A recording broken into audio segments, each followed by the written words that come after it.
a reduction in our policy rate could be on the table as soon as the next meeting in September. We just want to see more and gain confidence. This is a lot of good news. I mean, this is a chairman basically saying, without saying it, we've achieved the soft landing. Put it this way, I think they think they're going to go in September. We'll see what happens as we roll into September. We're still very much expecting 25 basis points in September. I think it's a good possibility that you'll see a unanimous vote at September for a 25 basis point rate cut.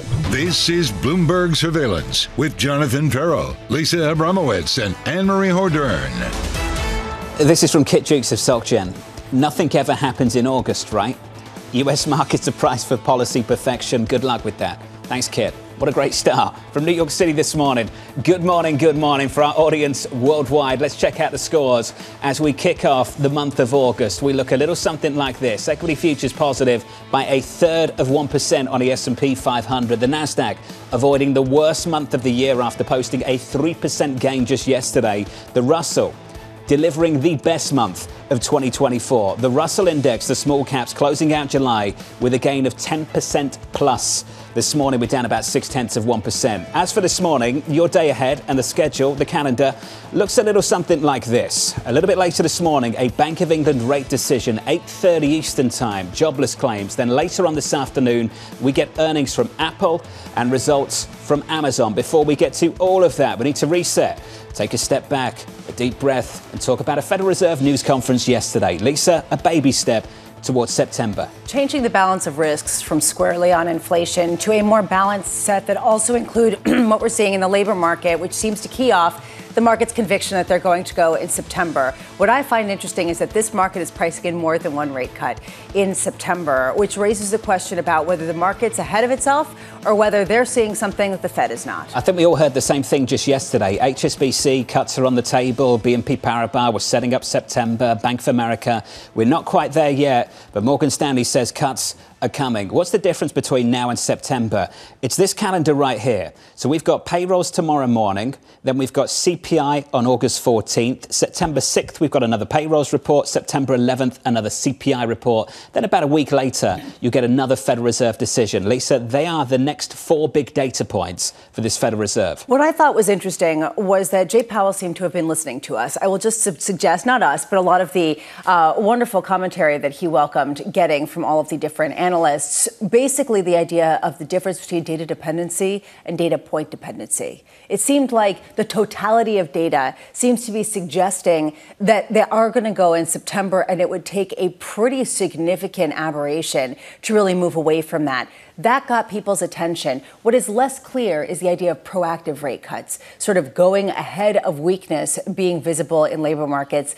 That I didn't get a clear answer on. There was a small, subtle nod to the labor market cracks that we've started to see, and it was in the statement, but it was small and it was subtle. And in the news conference, I have to say, he didn't put much weight on it at all. What did you think of that? Sort of acknowledging the SARM rule a little bit, but then moving on from it and shrugging his shoulders, saying that this time is basically different. I also thought it was interesting the way he characterizes the inflation shock of the last couple of years. He basically said it was transitory without saying it was transitory, which makes me think that they don't think we're in a new regime at all for inflation. Jay Powell does not seem to think that we're in a new regime. And we've seen that just based on what their neutral rate has been in their projections, in their statement of economic projections. It hasn't been as high as the market expects it to be. What I think is notable is how much he was trying to reflect a consensus and how it really was interesting that he gave a nod to the idea that they even did discuss potentially lowering rates at yesterday's meeting. There clearly is a divide on the consensus, the sort of wrangling of cats. Let's see how that works heading into September. What you just said, I think, is important, and it was echoed by Evercore and Krishna Guha. We mentioned this in the program yesterday. If you missed the program after the news conference, Krishna Guha over at Evercore had this to say: we think in practice it's not very data point dependent at all. We view the cautious evolution of the statement as intended to carry hawks along and avoid dissents, as was intended and indeed the case today. Expect a clear signal a month from now at Jackson Hole. And Jackson Hole, maybe the stage is set to take that next step towards September. You know, we were talking about that yesterday with Rich Clarida, and he seemed to say, well, it probably isn't going to be that different. That is the perfect time for them to set up some sort of narrative of what the threshold is for them to cut rates and what that path could look like. To me, there is a distinction, and we've been talking about it for several months now, about cutting rates in a good circumstance and cutting rates in a bad that circumstance. Last month, we saw a massive outperformance in the Russell 2000, which would be coherent with rate cuts for the right reason. Really, what I think and what I've read in all of the notes between now and September is going to be, is it going to be for the right reason or is it going to be for the wrong reason? And that, I think, is going to be what remains to be seen. This is why the jobs report is so important. Both jobless claims a little bit later this morning and payrolls on Friday. If you are just joining us, welcome to the programme. Equity futures on the S&P with a little bit of a lift. We're up by 1/3 of 1%. I have no idea where July went. The whole thing was a blur, but hello, August. Yields are higher by a couple of basis points. On a 10-year, 4.0564%. It was interesting how much 10-year yields just sort of gapped lower going into the close yesterday, Lisa, following that presser with Chairman Powell. Yeah, especially at a time where it seems like they are willing to make a move and it's a process of cuts from there. Just to put it into perspective, 10-year yields on the month of July were lower by 37 basis points. 2-year yields were lower by 50 basis points. That is a dramatic shift lower in expectation, which is part of the reason why the Russell 2000 was up more than 10%. Big rally at the front end of the yield curve. More on that a little bit later. Coming up this hour, here's the lineup for you. We'll catch up with Jack Caffrey of JPMorgan Asset Management as expectations for Fed cuts drive stocks higher. Scott Devitt of Wedbush following Meta's upbeat earnings report, and John Lieber of Eurasia on rising tensions in the Middle East. We begin with our top story, flipping the calendar to August with the stage set for September. Fed Chair Jay Powell opening the door to a rate cut next month, sending the S&P 500 to its best day since February. Jack Caffrey of JPMorgan Asset Management with this to say: in a soft landing, there is more growth to go around for more companies, and overpaying for it is hard to justify. The realization that there can be more growth to go around also suggests that stocks that have been avoided for fear of a recession can offer more opportunity to see positive EPS revisions. Jack, I'm pleased to say, is with us around a table here in New York. Jack, good morning. Good morning. Are you validating the move we've seen in small caps and elsewhere outside of big tech? I think we're validating the move that we've moved from a market that was just the Magnificent Seven to the S&P 500 to increasingly smaller cap stocks.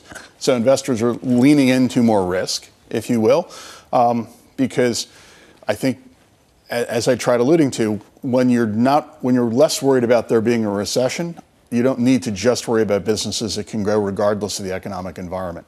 That then makes you, I think, more valuation sensitive, as you actually wind up having more things to start choosing from.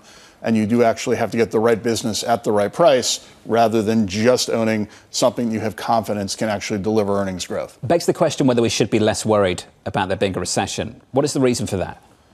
It does feel to some extent like the Fed has managed to stick the landing. You know, I've been here several times over the course of last year. When we started talking in January, there was a sense we could see 5, maybe 6 rate cuts this year, and that there was going to be some massive decline in economic activity that was going to prompt that dramatic monetary policy shift. Now it feels like we're getting increasing confidence that we'll get to sort of 2% inflation, which should be a safer environment. Companies get a little bit of pricing power, but it's not scary to the consumer. It doesn't perhaps trigger changes in consumption patterns, and you actually end up having some growth. We might go more to a terrific 2 sort of growth, which might be able to maintain some stability. And so you have a Fed that shifts from being data dependent to, I think, looking to, we've done it. It's hard for them to declare victory because their forecasting record has been uncheckered by success in the past, but one where I think that things are lining up to be more positive than not. The investing framework, I want to dig a little bit deeper, not just into the idea of leaning into risk, the rest of the S&P 500, small caps, but valuation sensitive. Are you basically saying that right now big tech still looks overpriced and that is going to continue to underperform as the rest of the universe starts to look more appealing? Well, when you have 7, 8 stocks effectively being 25% of the market, those stocks can go sideways. And you don't have to sell very much of them to actually see some really big gains in other parts of other individual stocks. You know, you look yesterday, you end up seeing a whole host of really different businesses had great years, all between 9, 30, and 4. 12, 13, 14, 15% gains in independent power producers, online dating companies. Oh, yes, and AI semiconductor names had similar moves. But you didn't have to see a lot of selling in some of those mega cap names, those Magnificent Seven names, in order to see whole hosts of other sectors actually participate in the rally over the past several weeks. So right now, rally under the curtain, if you will. So right now it sounds like you think that this really is sort of the Goldilocks that everyone is talking about, that it's rate cuts for the right reason. correct? Yeah. I mean, sorry. No, so then what would make you think it was something else? Talk to me at 8:31 when we actually start seeing what the initial claims start looking like. Do we actually start seeing some real shift and reacceleration that perhaps, I was trained by monetarists 30-odd years ago, and monetary policy operates with long and variable lags. I think we should probably apply the same metric and rubric when we think about employment, in terms of employment results operate with long and variable lags. We are in an election season. There have the possibility of very real policy shifts next year. And if one of those involves removing large portions of a population of the United States, what does that mean for consumption? What does that mean for labor force availability? How much do you have to pay somebody to go make beds in a hotel or a hospital if the typical workforce that might have done that job in the past is no longer available to you? So I do think that we have some things that I can sit there today and say, wow, the economic data that's backward looking says I've come to something much more stable and Goldilocks-like. But at the same time, I do think that we have real possibilities of policy shifts in the forward. And I think companies do tend to sit on their hands when they're faced with uncertainty around what their tax policy looks like, what their cost structure looks like. 200 years ago, we talked about tariffs. Now we're talking about tariffs again. Oh, I know what those are called in today's parlance. Those are called VAT, value-added taxes, or consumption taxes. So it's sort of interesting that we might have some fairly large policy shifts. I'm not sure how to handicap that because I'm a that's what's difficult. I wanted to ask you that question. These are incredibly complex issues that are potentially on the horizon, but with the emphasis on potentially. Yeah. What do you do in between? Don't overpay.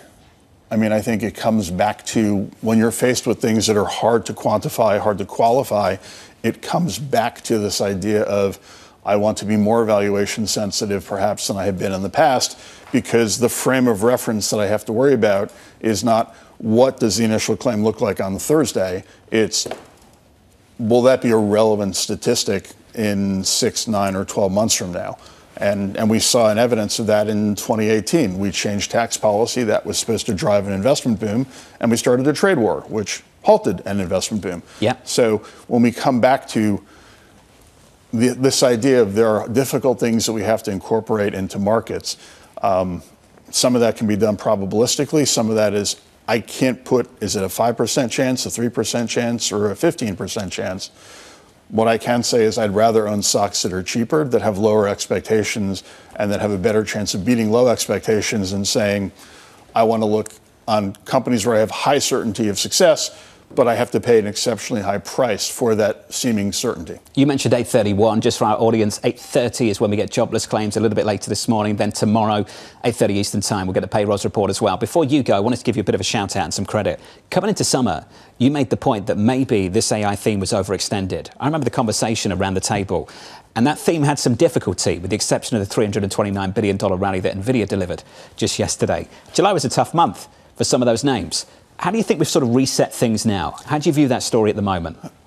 I think we've seen those companies which are committed to AI are still spending in support of AI. And whether you heard that from Microsoft 2 days ago, whether you heard it from Meta last night, I do think where you're going to see more focus today and going forward is starting to see proof statements for how AI is driving revenues and, more importantly, ultimately driving profit.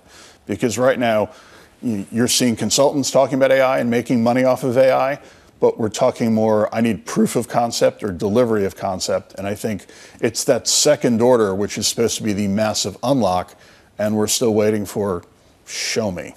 Show me that money, not the money which goes into the hardware that makes it all possible. Show me what you can do with it. Jack Caffrey, it's good to see you. Thank you as always. Jack Caffrey there of JPMorgan Asset Management. Equity futures just about positive as we kick off August. We're positive by 1/3%. Let's get you an update on stories elsewhere with your Bloomberg Brief. Here's Danny Berger. Hey, Danny. Hey, John. Former President Donald Trump questioned Vice President Kamala Harris's racial identity at a contentious roundtable at the National Association of Black Journalists. I've known her a long time indirectly, not directly very much.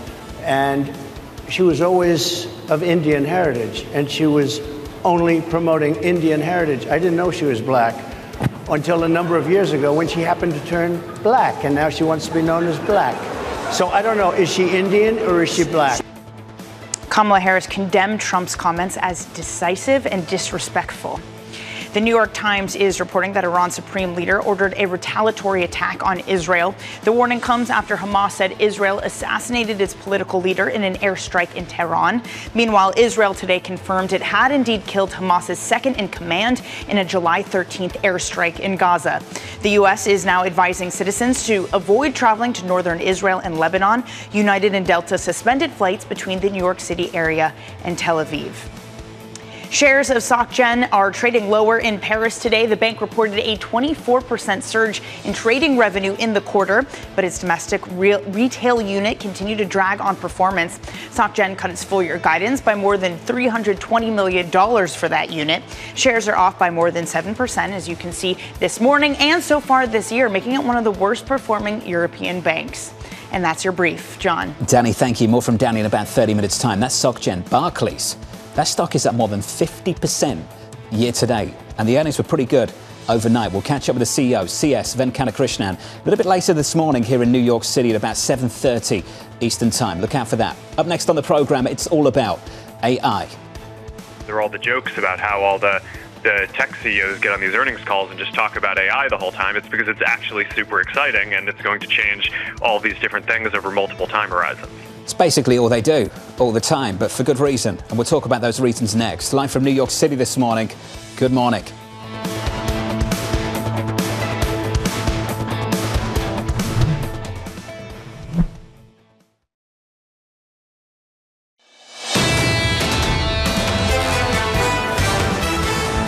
Let's check out the scores. Equity futures on the S&P 500 firmer here by 1/3% in the bond market. After 5 consecutive days of lower yields on a 10-year, we bounced by just 2 basis points. But Lisa, we came close to breaking 4% yesterday, 4.05 this morning. As everybody basically gamed out a Fed that has a new paradigm, and I think this was key, and Bob Michael of JPMorgan really picked this up, saying the commentary that right now it looks like there is a balance of risks, that their mandate is balanced between employment and inflation. The removal of the inflation concern as the preeminent one sounded a huge signal to Wall Street, and they heard it loud and clear. Huge signal elsewhere as well. We've got to mention this NVIDIA rally. The biggest one-day move, biggest one-day addition in market cap in the history of US markets. $329 billion added to NVIDIA yesterday. And this goes to the point that we were making yesterday, which is that AMD earnings really signaled this huge CapEx investment cycle. And every earnings report that we've heard from whether it's Google or whether it's what we heard from Microsoft is massive investment. So at this point, NVIDIA is still the winner of a cycle that really is at its beginning stages in terms of application. The stock is up by another 0.9% in early trading. Under surveillance this morning, it's all about AI. There are all the jokes about how all the tech CEOs get on these earnings calls and just talk about AI the whole time. It's because it's actually super exciting, and it's going to change all these different things over multiple time horizons. At this point, I'd rather risk building capacity before it is needed rather than too late. As we scale these investments, we're of course going to remain committed to operational efficiency across the company. Here's the latest. Meta shares rising in the pre-market. The company reporting better than expected sales for the second quarter, offering some evidence that the tech giant's push into AI is paying off. Scott Devitt of Wedbush lifting his price target to 600 from 570, writing this: "We think spending levels are justified given the benefits AI is already bringing to the business and the considerable optionality for Gen AI products and services longer term." Scott joins us now for more. Scott, it's great to catch up, sir. I want to talk about that quote from Mark Zuckerberg and put it together with a quote we also got from the Alphabet CEO about a week ago, when Sundar turned around and said it is better to overinvest in this than risk underinvesting in this. And Mark Zuckerberg said at this point, I'd rather risk building capacity before it's needed rather than too late. Scott, what is the urgency here? Can you speak to that? What are these CEOs talking about? I think CEOs recognize that the opportunity in AI is more significant than the opportunity that existed in the internet 25 years ago. And so there's a small number of companies that have the capacity to be able to try to get ahead of this. and to build capabilities in front of it, as the monetization comes down the road. And I think that that's the consistency that you hear from each one of the CEOs, Alphabet, Meta, you hear that from Microsoft and Amazon and Apple as well. I do wonder, Scott, about whether this is actually an application difference for Meta or whether it's just a messaging difference from, say, Google in terms of how investors received their spending. It really was interesting to me that Mark Zuckerberg talked a lot about how they're using artificial intelligence and creating more targeted advertising. Was this a sort of lesson that was learned from Sundar Pichai and the others, basically saying you got to show a little bit more about how it's being monetized? It could just also be the timing of the day. Sometimes markets move in weird ways, independent of what's happening in companies. And Alphabet's quarter was actually quite good, with the exception of some weakness at YouTube, but otherwise it was broad strength in the business. And, with Meta, there were some company-specific issues from last quarter because Zuckerberg did say that the company was going to increase AI spending without any defined monetization. And so when you got to this quarter with Meta, you had these concerns that were building that have been, broadly disseminated now around the ability to drive returns, not just spend money on AI. And then you had the Meta-specific dynamic of that company having done just that one quarter ago.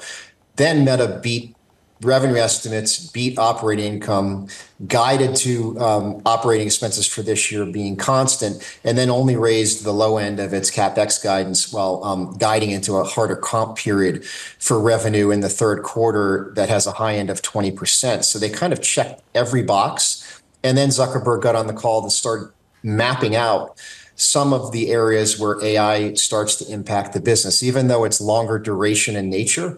When you begin to build that visibility, I think investors get more comfortable. I just have to say that when Meta reported that they had 3.3 billion users and that it was up 7%, I'm thinking, at what point are they going to run out of room to grow, considering the population of the United States and beyond? I am wondering, Scott, just looking forward to Amazon and Apple reporting after the bell today. What are you looking for in terms of CapEx, in terms of AI spend, and what will be rewarded and what will be punished?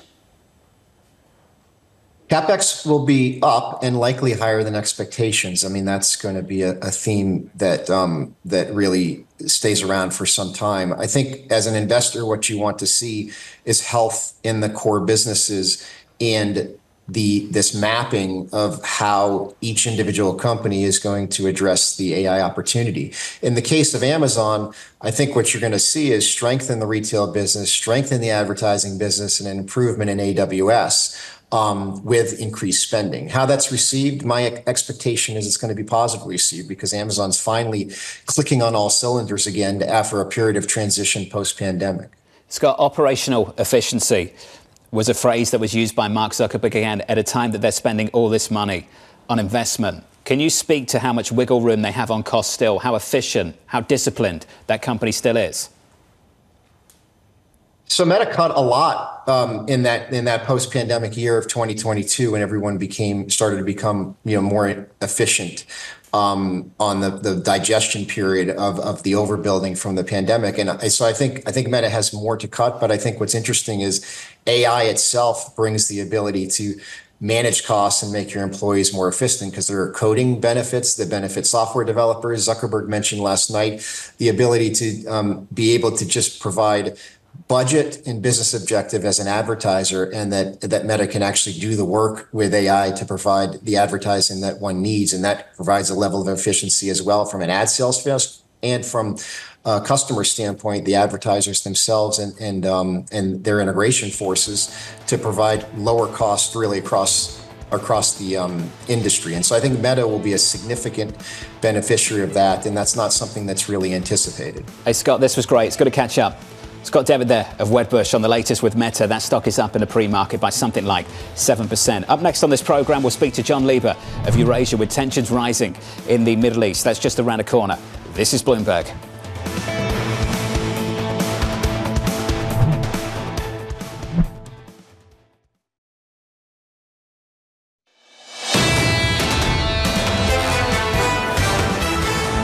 I have to say, in the last couple of days, there's been a lot of bears on this program. So let's hear from a bull. Stuart Kaiser, Citi.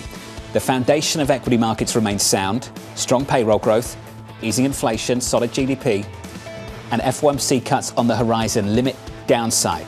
That's what Stuart Kaiser over at Citi's got to say. As for the payrolls piece of this, we'll see that Friday morning, tomorrow morning at 8:30 Eastern Time. Going into it, the scores look like this on the S&P 500, elevated by 0.4%. On the Nasdaq 100, up by 0.5%. We said this at the start of the program yesterday. At one point, after the close on Tuesday, the Nasdaq was heading towards its worst month of 2024, and then the bounce happened yesterday. And it was quite a big bounce on the Nasdaq 100. Are we allowed to say it's the magnificent one, that it's just NVIDIA that kind of powers through everything with more than $300 billion of gains in one day? That is a record in terms of a single day gain for any stock, which really shows the resilience in the many cylinders. By the way, we have had a lot of bears in this program, but all the bears are still buying. It's just that they're not necessarily seeing the rotation as significant as other people. Whose phrase is reluctant bull? I can't remember. Reluctant bull. That's a phrase I heard earlier this year. Reluctant bull. I have to say there are a lot of reluctant bulls after the rally we've seen, particularly in small caps, over the last month. Let's switch at the board, turn the page and get to the bond market. I want to focus on the 2-year piece of this and the 10-year piece of this. The 10-year has had a 5-day rally coming into Thursday, and over that period, the 10-year yield is down by 25 basis points, including a double-digit move in yesterday's session. We were down to just north of 4%. We're higher this morning by 2 basis points to 4.05. Lisa talked about the performance in the month of July, a 50 basis point move lower at the front end of the curve on a 2-year. It's a small bounce to kick off August. Yields are up 2 basis points to, let's call it 4.28. But that's quite a rally at the front end of the curve, Lisa, through last month. There has been a huge adjustment in not only when the Federal Reserve will start cutting rates, but how deeply they may cut rates based on the fact that we have seen real deterioration in the labor market. There was a nod to that, maybe not as much as some people would have hoped, by Fed Chair Jay Powell. I'm glad that you really are focusing today on the 10-year yield and the rally there. Why? And maybe it's because when we hear commentary from people, it's a process. It's the beginning of a series of rate cuts. We heard that from Rich Clarida. It is not the one and done that Raphael Bostic sort of hinted at just a while back. Over in Japan, they're hoping it's not the one and done. They're hoping there's more to come. Switch at the board and get to dollar yen. The move we saw in dollar yen yesterday, we just closed out July. Dollar yen finished the month down almost 7%. It was the best month we've seen for the Japanese yen since 2022. We are just north of 150. We had a brief break of it in yesterday's session into the close. And Lisa, you wonder, the Bank of Japan, does it get what it needs? And that's more rate cuts from the Federal Reserve. And do they have to go again themselves, right? Because they did leave on the table that they were going to potentially cut rates again. They got the perfect kind of outcome. A Federal Reserve that at least was interpreted as being on the more dovish side and allowing the dollar to weaken, at the same time that they surprised markets by hiking rates and cutting their bond buying. Do they have to move again, or is this enough to really give legs to pushing out the carry trade that really has been pretty dominant? That's the Japanese yen. If you go back to that board, on that board is a currency pair. It's cable. It's the pound against the US dollar. The pound just a little bit weaker going into this Bank of England decision in about 27 minutes' time. We'll give you a preview of that in just a moment. As for the euro, negative by 1/3 of 1%, 107.88. SocGen called the decision to cut interest rates of the ECB data independent. And yesterday, slipped under the radar because so much was going on. Hot CPI out of the Eurozone. I wonder what the Eurozone and the ECB has in store for us in the next couple of months. It was something like 2.6% versus the expected 2.5%. Again, when does this become sort of the main story again at a time where they're looking at weakness, they're looking at a Germany flat on its back? And that really raises the question, and the reason why the Bank of England is going to be so important. Do they join the ECB? Do they join the Riksbank? Do they join the Bank of Canada in beginning their rate-cutting cycle, even though inflation still appears to be sticky on the margins? Bank of England sees less sticky inflation than, say, the Euro region as a whole. But this really is sort of the angst when they're facing off with growth concerns that are much more significant than the U.S. Under surveillance this morning, let's get to that story. The Bank of England rate decision just under 30 minutes away. It's the third major central bank decision in just 2 days after the BOJ hiked rates and the Fed held steady. Economists surveyed by Bloomberg expecting the Bank of England to cut rates by 25 basis points in about 26 minutes' time. I remember the first hike. Do you remember the first hike? Because I phoned in. I was on vacation. I called it a year. And I remember the conversation you and I had. And when we talked about it, we said the important thing here wasn't the first move, it's what happens next. How far are they going to have to go? And I think the same applies to coming down in the other direction. The big move isn't this one at the top of the hour. The big move is what happens next. How far did they take this? And I think the question we asked at the top of the programme, are we truly in a new regime of higher inflation or not? And how does Governor Bailey think about that? Because Chairman Powell, I think, gave us enough clues yesterday as to how he thinks about it. He was pretty clear, I think. He thinks that the shock we've seen was transitory due to one-off factors, and we're working our way through the other side and things might go back to normal.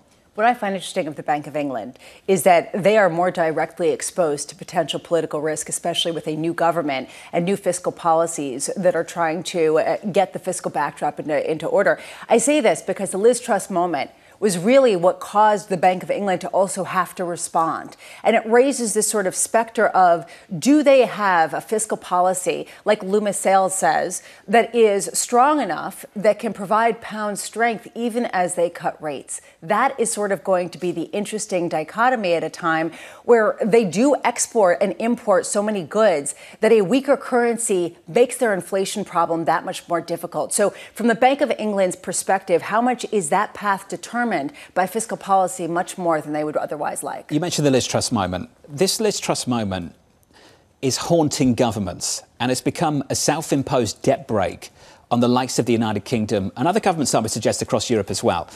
But I would ask this, how sceptical are you of that? Do you think it's haunting them, or is it a convenient reason to pull back in certain places? Does it become a convenient political excuse to do the things that they actually want to do? Doesn't matter, I would say. A lot of people say the reason why we haven't had a debt problem in the United States is because people worry about it. It's sort of the justification for the people who like to worry a lot about everything. You matter because you're actually causing some sort of restraint. You know, if it's imposing self-restraint and it's a convenient excuse, well, it's working. I'd flip it around and ask the question, is the currency market responding to the threat of a Liz Truss moment as being an effective guard from fiscal policy having extreme profligacy? And that maybe is going to be the real question, especially when you look at the pound and how it responds to a possible Bank of England rate cut. Getting closer and closer back to 130. I'm totally with you. I just wonder if the same rules apply to the United States in the next 12 months. And no doubt we'll talk a lot about that around this table repeatedly for the next year and well beyond. Let's turn to Meta. Shares of Meta rising in the pre-market. It's a decent rally at that. The company reporting better than expected second quarter sales, showing evidence that its push into AI is paying off. Max 7 earnings continue later on today. We'll hear from Apple and Amazon after the closing bell. But I want to sit on Meta and that line from Mark Zuckerberg. At this point, I'd rather risk building capacity before it's needed rather than too late. The line we heard from Alphabet, similar story. The risk of underinvesting is greater than the risk of over-investing, and supporting some of that. Where is this capital coming from? Later on this morning, in about an hour, we'll catch up with Apollo's Jim Zelter. And this is going to be a big, big theme. How much spending are we going to see? How much investment will we see in this area over the next couple of years? And how much is private capital helping to finance it? Because guess what? Even if there is overinvestment in certain corners, overall, as many of these executives are saying, it's better to be overinvested than underinvested. With Meta, they did outperform on just sort of the headline, top line numbers. They also signaled use cases for AI that were actually making them profitable, like using it for more targeted ads. I think that also was a differential for them. Yeah, that's helpful. Alphabet. When you're just direct about like how it's helping you make money. Correct. Right now. What it is. Let's turn to the commodity market. Crude rising for a second straight day as tensions mount in the Middle East. The New York Times reporting Iran has ordered a direct strike on Israel for what it says was the assassination of a top Hamas leader in Tehran. John Lieber of Eurasia Group joins us now for more. John, I want to talk about leadership and the lack thereof. Where is US leadership in this story in the last couple of days? I mean, the U.S. just has very little ability to influence Israel here. You've got domestic pressures that are pushing the Israeli leadership to retaliate against the Hamas for the attacks of October 7th. And what's happening is they're clearly more risk accepting than we would have thought a week ago. But the fact of the matter is that nobody really wants a regional war here. Not Iran, not Hezbollah, not Israel. And you want to talk about U.S. leadership, that's probably where U.S. leadership is projecting itself, is in their ability to credibly threaten they're going to come in and back Israel here. And a war is a losing prospect for all sides. So the U.S. is leading through its ability to deter Iran from overreacting to these very provocative actions by Israel. And that ultimately is one of the factors that's keeping this regional conflict in check right now. John, the U.S.'s approach to Israel has seen an unprecedented divide between the Republicans and the Democrats. And a lot of Democrats, particularly in the more progressive wing, were pretty angry with Joe Biden over his policy toward Israel. Is your sense that Kamala Harris has effectively separated herself from that and created her own platform? Yeah, I think Harris is able to generate a lot of enthusiasm among the Democratic base. And that's for a lot of different reasons, some of which are just the fact that she's not 81 years old and probably has a path towards beating Donald Trump. But some of that is based on policy. And Harris has been the face of the kind of more skeptical part of the administration towards Israel. That's not to say she's not going to support Israel. That's not going to say that Israel doesn't continue to have, wouldn't continue to have strong support from the United States in a Harris administration. But she has been the bridge to the progressive wing of the party on this issue. And I think that's causing a lot of the progressives that were very unhappy with Biden to simmer down for now. John, you said that she is producing some sort of real counter case to Donald Trump and has the real potential to win. This is actually causing the Trump trade to unwind, whatever the Trump trade was, even though some people might reject that it was ever a trade or the validity behind it. I am wondering, do you think that there is a material shift in Kamala Harris's odds versus Donald Trump over the past couple of weeks, and especially after yesterday, his interview with the National Association with Black Journalists? Yeah, after the assassination attempt, I think the consensus was pretty well baked in that Trump was on the path to for an electoral college blowout in this campaign. And that consensus made sense to me. Biden just could not prosecute the case against Trump. And what we've seen since the switchover from Biden to Harris is suddenly you've got somebody that can articulate all the things that the Democratic Party doesn't like about Trump and all of his vulnerabilities. She's using her record as a prosecutor to make a contrast with his criminal convictions. And Trump himself is not doing really doing himself any favors right now, making kind of the types of missteps and controversial statements that he made that were very common in 2016, which is, of course, a race that he won. So I think Trump is a bit savvier than maybe we give him credit for. But right now, the momentum is on Harris's side, and her odds have materially improved over Biden, even though Trump still has more paths to win this through the Electoral College. John, after the assassination attempt, a lot of us asked the question how the Biden campaign was going to pivot, and would they have to move away from a central message of their campaign? In fact, the only message of their campaign, which was to characterize the former president as an existential threat to democracy. And the intriguing thing for me over the last week, John, is that actually the campaign has shifted. It has pivoted. You don't hear much of that from Kamala Harris at all. In fact, I think what Harris is offering, and I'll say this up front, I would like to see her sit down and do an interview and answer some questions. But what the campaign at the moment has offered, and I'm sure that will come, is the opportunity to turn the page on the politics of vengeance and retribution. And what I saw yesterday in that room with those journalists and the former President Donald Trump was a man seemingly struggling to do that, John, and the campaign afterwards going into a rally, struggling to move on and struggling to pivot, struggling to change the message, struggling to work out how to compete with Kamala Harris. John, how's that going to change in the weeks and months to come?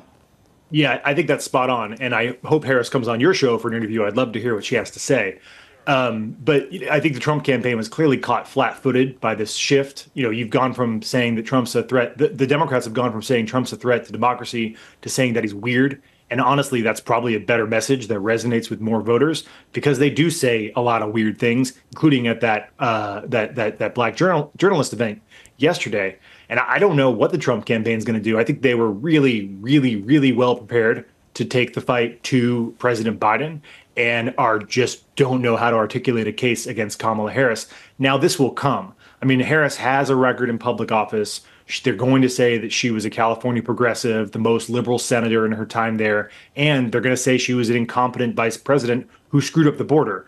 They've kind of trotted out these messages already, and they're just not landing right now because of the enthusiasm that Harris is getting. So the question, one of the big questions going forward is, can Trump be the disciplined, effective campaigner that we've seen for basically 6 out of 7 months this year, and turn that case around and make the case against Harris that she's to blame for these Biden policies, she's out of touch with the American people, et cetera? Or do you see Trump continue to flail and kind of make these really wild remarks, which are, I think we should point out, targeted at black audiences. I mean, he has a target in mind for what he's doing, and it's an electoral target that he has. He's trying to discredit her with black voters. And that's a strategy. It may work. It may not. But I think Trump is one of the big wild cards, as he has been for a long time in this election. John, appreciate your view, as always. John Lieber there of Eurasia Group on the latest development, not just in the Middle East, but here domestically in the United States. Let's get you an update on stories elsewhere this morning with your Bloomberg brief. Let's cross over to Danny Berger. Hey, Danny. Hey, John. The Democratic National Committee says Vice President Harris is the only person qualified for the Democratic presidential ballot. Harris has secured the support of 99% of participating delegates since entering the race less than 2 weeks ago. As for the timeline going forward, the virtual roll call that makes Harris the official nominee will run from today until the 5th. Harris is then expected to announce her running mate by the 7th. Then 12 days later, the party holds its convention in Chicago the week of August 19th. Bloomberg has learned that Applied Materials will not be receiving U.S. funding for a long-anticipated research and development center. Sources tell us the U.S. Commerce Department rejected its application for $4 billion in CHIPS Act money, saying that the project did not qualify. Applied Materials has said the California project would be the industry's biggest R&D facilities. And shares of Barclays failing to hold on to gains down this morning after opening higher by 3%. It reported better than expected investment banking revenue in the second quarter.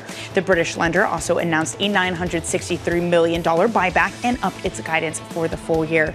Coming up in about 30 minutes, Barclays CEO CS Venkatakrishnan will be joining John and Lisa for a live interview following those results. John, looking forward to that one. So am I. Danny, thank you for that. We'll catch up with Danny again in about 30 minutes. It's quite a lineup for you. We'll catch up with Jim Zelter of Apollo. Their earnings are just out. We'll catch up with him in about 30 minutes. 15 minutes after that, we'll speak to the Barclays CEO, CS Venkatakrishnan. And then after that, the former Kansas City Fed President Esther George on the Federal Reserve decision of yesterday. So that's the next 60 minutes or so on Bloomberg Surveillance. Up next on the program, if the answer's September, what's the question? The question will be whether the totality of the data, the evolving outlook, and the balance of risks are consistent with rising confidence on inflation and maintaining a solid labor market. That conversation up next. You're watching Bloomberg TV.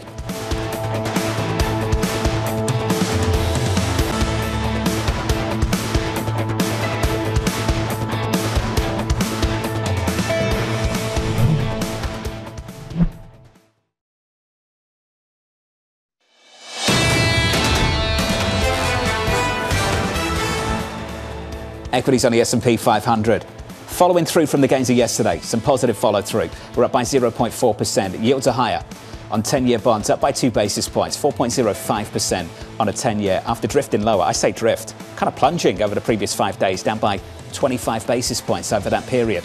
Under surveillance this morning, if the answer's September, what's the question?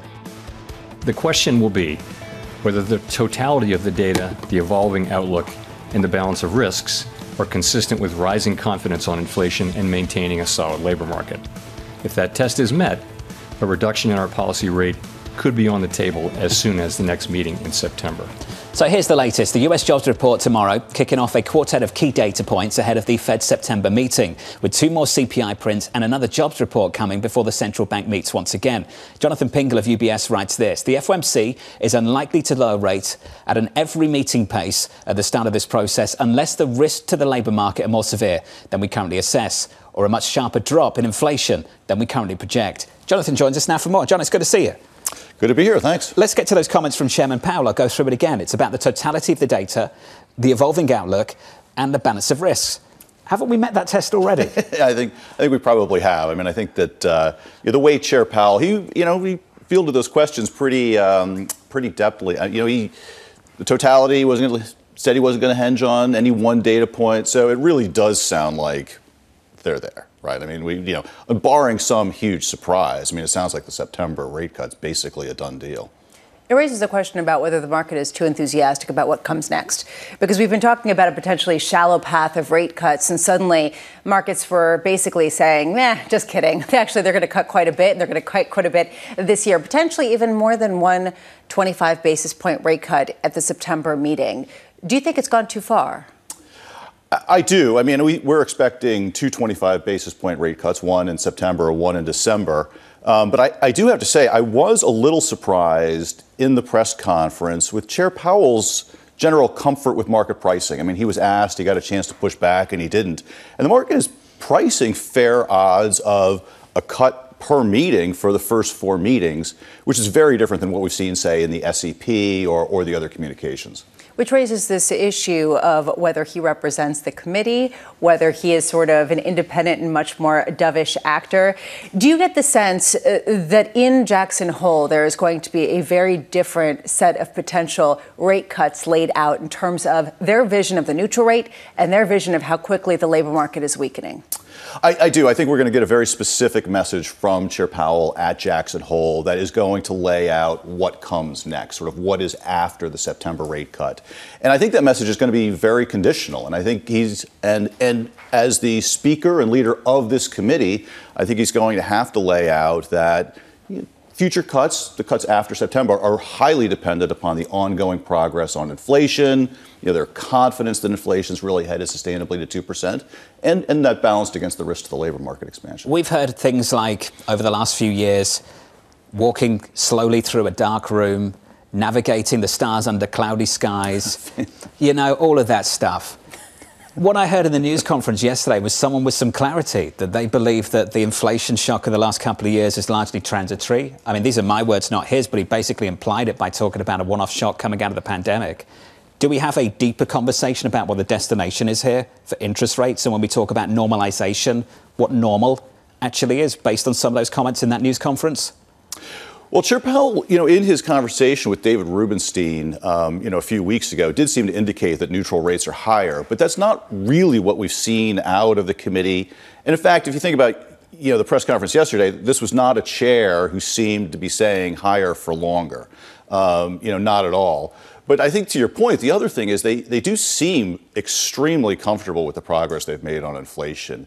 And when I look at the statement, right, which all the voting members have to approve, they said inflation was only somewhat elevated. I mean, they didn't have to downweight the current level of inflation. It's 2.6% on core, 2.5% for headline. Somewhat elevated. That makes it sound like this is a committee that's really pretty comfortable with the progress on inflation and where it is now. One thing I didn't hear was, we did it. Victory. We accomplished. Mission accomplished. Was that sort of the implication, though? Because it seems like pretty much every investor who comes on this show says they did it. It looks like they've stuck a soft landing. Well, I mean, it's been pretty remarkable. I mean, the economy's held up well, really rapid rate hiking cycle, a lot of progress on inflation, and they've gotten some luck too. I mean, the extra immigration helping to cool nominal wage pressures. I mean, it really has been a pretty extraordinary experience. But I do think, given prices are high, inflation's a political issue, I think it's going to be a little while before they really declare victory. They've had a supply side solution. Let's see if we get a demand side problem as we go through things further this year. The labour market's the one for me. It's the one for many others too. Unemployment right now is above where they think it will be year end. I'd be very intrigued to know what their forecast is going to be when we get an update in September. And for that matter, we've got 2 more payrolls reports. I want to know where unemployment actually is by the time we get to September, where jobless claims are, and whether we have a very different conversation about the labour market in that news conference in a couple of months. Which is the reason why we keep saying this, that really what's going to happen between now and September is not whether or not they're going to cut rates. It's what kind of rate cut it's going to be and what the path is going forward. Arguably, the work has been done on the front end. Now the question goes to the long end, and the question goes to, frankly, risk assets and whether they continue to rally in the face of some sort of rate cut. By the time we get there, we'll be talking about the election in November a little bit more as well. So you've got all of that still to come. Jonathan, it's good to see you. Thank you, sir. Jonathan Pingle there of UBS. Coming up very shortly, a Bank of England rate decision is about 4 minutes away, and we've got an all-star, rock star lineup for you over the next 60 minutes or so. Coming up next, Sree Kochugovindan of Aberdeen, Jim Zelter of Apollo, the Barclays CEO, CS Venkatakrishnan, and former Kansas City Fed President Esther George, the second hour of Bloomberg Surveillance. Up next.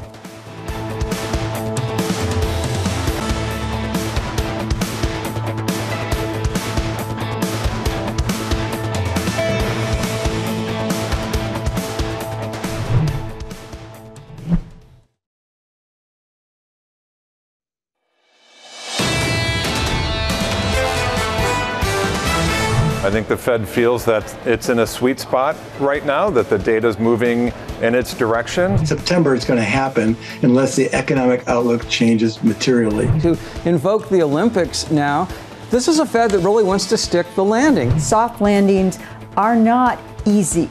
They look good on paper, but getting there can be a hard path. If it in fact happens, the Fed can bring down rates a fair amount, and the markets will continue to appreciate. This is Bloomberg Surveillance with Jonathan Ferro, Lisa Abramowitz, and Anne-Marie Hordern. Well, we have got a rate cut on Threadneedle Street at the Bank of England. The previous rate was 5.25. It's 5% now. It's a 25 basis point cut. We've got some work to do. From New York City this morning. Good morning, good morning. The second hour of Bloomberg Surveillance starts right now. Economists in our survey were looking for it. They were looking for a split decision as well. And a split decision, Lisa, is what we got from the Bank of England's MPC. Yeah, what you can see right now is Green, Haskell, Mann, and Pill all voting to hold rates. The other five voting to cut rates at a time when inflation has eased somewhat substantially, talking about headline inflation around 2% right now, even though core CPI came in at 3.5% in June. They said that they see inflation at 1.7% in the third quarter of 2026 and 1.5% in the third quarter of 2027. Hello, Jeff Rosenberg, talking about the potential of disinflation reemerging as a bigger risk. A quarter point cut over at the Bank of England. The vote 5-4. Governor Bailey cautious on cutting too quickly or by too much. The decision they characterize as finely balanced, a finely balanced decision from the Bank of England. Let's get into this a little bit more. Let's turn to the story in sterling and get to cable. The pound right now a little bit lower, down 0.7%, 127.66. I want to cross over to Lizzie Burden outside the Bank of England to get a breakdown on what's been happening from the Bank of England. Lizzie, over to you. Well, John, they said that we were going to get a rate cut this summer. The sun's out in force, and here we are, the first cut in 4 years' time for the Bank of England. It was what was expected, although it really was on a knife edge because, yes, headline inflation is back at 2%, but services inflation came in hotter than expected last time, hence the cautious tone around this decision, particularly from the Governor, Andrew Bailey, as you say. It's reflected in the vote split as well. 5-4, it was what economists expected. But then if you also look to the guidance, no specific guidance on when the next cut is coming, where rates are going to settle. And that's the tone that we can expect to continue in the press conference. It's a bit reminiscent of Christine Lagarde at the last ECB meeting, really trying to keep the door open for the path ahead. Lizzie, you mentioned the ECB. Some people have criticised the decision to reduce interest rates over at the ECB a couple of months ago. SocGen called it data independent. How data dependent is this call? What's the data behind this move this morning? Look, John, if they hadn't cut rates today, when inflation at the headline level is back at 2%, it would have raised a real credibility issue for the Bank of England. If you look beneath the hood, services inflation, as I say, did come in hotter than expected last time. But look underneath that, and a lot of it is about the Taylor Swift effect, actually, on hotel prices. All the sorts of things that are really volatile that the Bank of England itself acknowledged last meeting that it's aware of. And if you strip them out, actually, services inflation is on the way down. So you can understand why they've cut rates today. I'm looking right now at 10-year yields in the UK, and you can see remarkably lower. To me, this was a fascinating statement, Lizzie, because it didn't just talk about cutting rates in the near term and a finely balanced risk now. It talked about essentially disinflation that continues into 2025, into 2026 and beyond. It raises this question about whether the long-term neutral rate, at least in the United Kingdom, is basically right back where it was pre-pandemic. Can you just talk a little bit about this idea that, yes, inflation will hit 2.7% before retreating, but that it will go beneath 2% in the years following? Well, of course, these forecasts are based on the market curve, but that market curve has been fluctuating, moving a lot over the past 15 days. You've had traders ramping up their bets on this cut, really on the basis of thin air. No new data, no new speeches.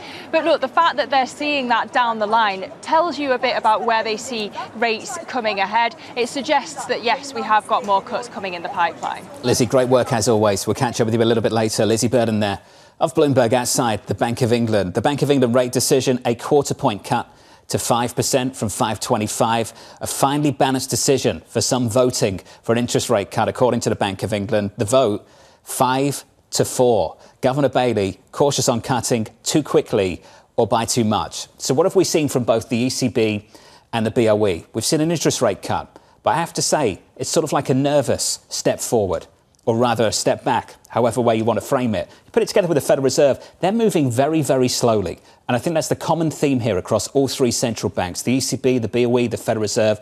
It's the pace at what they're moving here. They're moving slowly. Why? Do they think they haven't slayed the inflation beast? Are they still worried about inflation reappearing? Is that the conversation we should be having right now? This is what Neil Dutter said of Renmark yesterday about the Federal Reserve. What's the argument to wait? If the argument to wait is we're still worried about inflation, then you need to present an argument that inflation can reaccelerate. What's the argument for that? The argument to wait is simply that they are in a black room feeling their way around and trying to understand the new paradigm, which is why I thought it was so interesting. The Bank of England sees really much lower than 2% rates of inflation in 2026 and 2027. This really does set up the question of what is the neutral rate. And that really is what I want to hear from the Fed this month, because ultimately the ECB, Bank of England, and the U.S. all facing off with this really existential question. Are we in a new regime of inflation post-pandemic that requires a very different kind of caution for central bankers before cutting rates? That question has not been answered, and I would argue that is the question causing a lot of caution underpinning some of these decisions. What is the ultimate destination? The scores elsewhere look like this. We've got cable down to about 127.62. That's the pound against the US dollar. That currency pair negative by 0.7%. In the British bond market, the gilt market, bonds are rallying. Yields are lower by 7 basis points at the front end on a 2-year. On a 10-year, we're down about 5 basis points at the moment. For more on this decision, I'm pleased to say that joining us right now is Sree Kochugovindan of Aberdeen. Sree, let's get into the decision first. The split decision 5-4. What do you make of what you've seen so far? I think this was very much in line with our expectations, actually. We had been flagging it's a close call. And the nature of the split, the 5-4 vote, and the people who voted in favour of a cut, you know, these are the names that we were looking to as well. And I think what we're going to see in the press conference later is that we'll see, again, this continued cautiousness that you've just referenced, actually, that we are going to see this. Yes, we've had a cut. It's going to be more of a hawkish cut. And that will be the signal for now, because as you say, really across all of these central banks, it is the services inflation that's still remaining quite resilient. And it's this wage growth story. The services at 5.7% in the UK. This is above what the NPR had been expecting in the last June meeting that the Bank of England had published their NPR previously. So the services have overshot, while goods prices have offset that a bit and undershot recently. So really, it's, as you say, where it's a lot of the pandemic drivers that were mentioned yesterday by the Fed, these external drivers, they've all unwound now. It's really those domestic drivers and the labour market that's driving the story.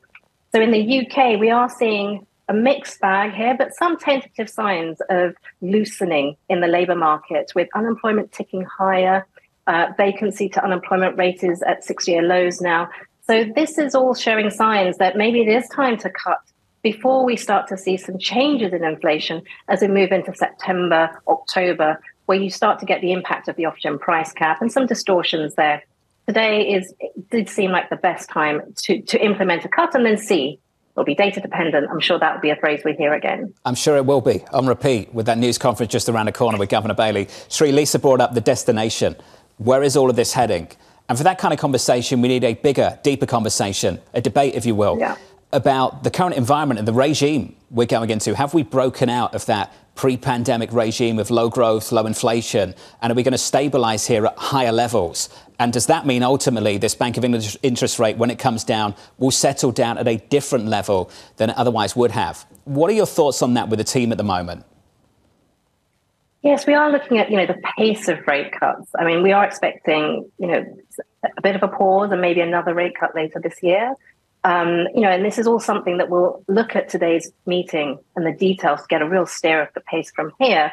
But I think longer term, are we in a new inflation paradigm? I mean, I think there are some, supply side issues in the UK economy, and really this labour market dynamic with higher wages, which are quite sticky. They are starting to turn down. But that is still a question mark for the Bank of England, I'm assuming. We do have a new government there, but we're not seeing any material impact on monetary policy from the policy that we're going to see from the government. We'll see a budget at the end of October from the new Chancellor, Rachel Reeves. But a lot of the measures that have been mentioned so far, they are longer term supply side boost to growth, which will be difficult to actually deliver. Considering the hole in the fiscal in the finances, government finances that have been discussed recently. So I think that again there'll be some relative stability there for the next year or so. No material changes from the fiscal side. There is a constraint there that has been flagged quite early on in terms of how much they can deliver in terms of a fiscal boost. So again, it just does look like, on the whole, we are moving back to the sort of era that we were in pre-pandemic. But we do need to monitor, what is happening with labour force participation. We are seeing a normalisation there in terms of some of the distortions in labour force participation, labour supply, and high demand relative to supply in the labour market there. So those distortions are unwinding. So we're quite optimistic that we can start to see the pace of easing gathering next year. So some cautious, tentative steps initially, but then once we get some clarity in terms of the labour market dynamics, global growth issues as well. The euro area growth was weaker. There is some concern that, how sustainable is the uptick in GDP in the UK at the moment. The demand side looks resilient for now, and some stability there. But as you say, was it the Taylor Swift effect? We've yet to see. That effect seems to be everywhere over the last couple of years. Sree, thank you. Sree Kochugovindan there of Aberdeen on the latest Bank of England rate decision. Lisa, the first cut since the pandemic from the BOE. Yeah, although cautious and with a 5-4 split, as you mentioned, really interesting to see the longer-term inflation expectations coming down below 2%. There was one question you asked, which is, we're hearing a lot of caution from the Bank of England and the ECB. What's behind the caution? Yes, it is services-side inflation, but how much is it a currency differential as well?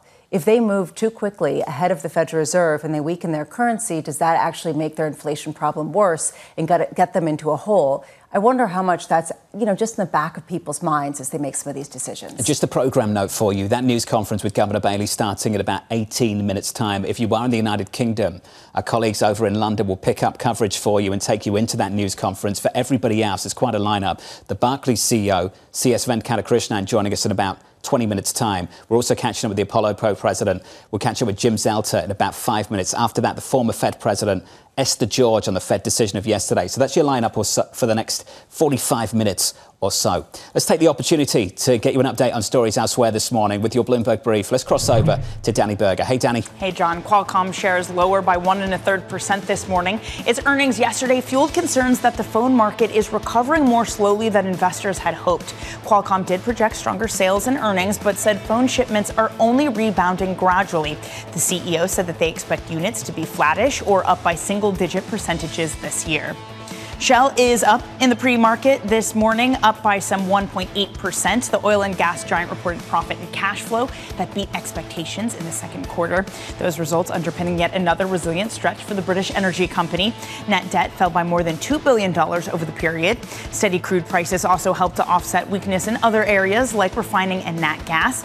Shell also confirmed another $3.5 billion share buyback. Israel says it confirmed the death of Hamas's second-in-command after striking a compound in Gaza 3 weeks ago. The IDF had previously said that it was all but certain that Mohammed Deif, the leader of Hamas's arm wing, had died in a strike in the city of Khan Yunis. Deif had been considered Israel's most wanted man for over 20 years and is alleged to have played a central role in planning the October 7th attacks. Hamas's overall leader remains at large in Gaza. And that's your brief, John. Danny, thank you. And more from Danny in about 30 minutes' time. Up next on the programme, the future of private credit. Private credit is undergoing, I think, a real sea change. I think that this asset class is going to continue to grow, and it's going to go from direct lending, which has been into the middle market, to now asset-based finance. That conversation up next. We'll catch up with Apollo after the commercial break. From New York, this is Bloomberg.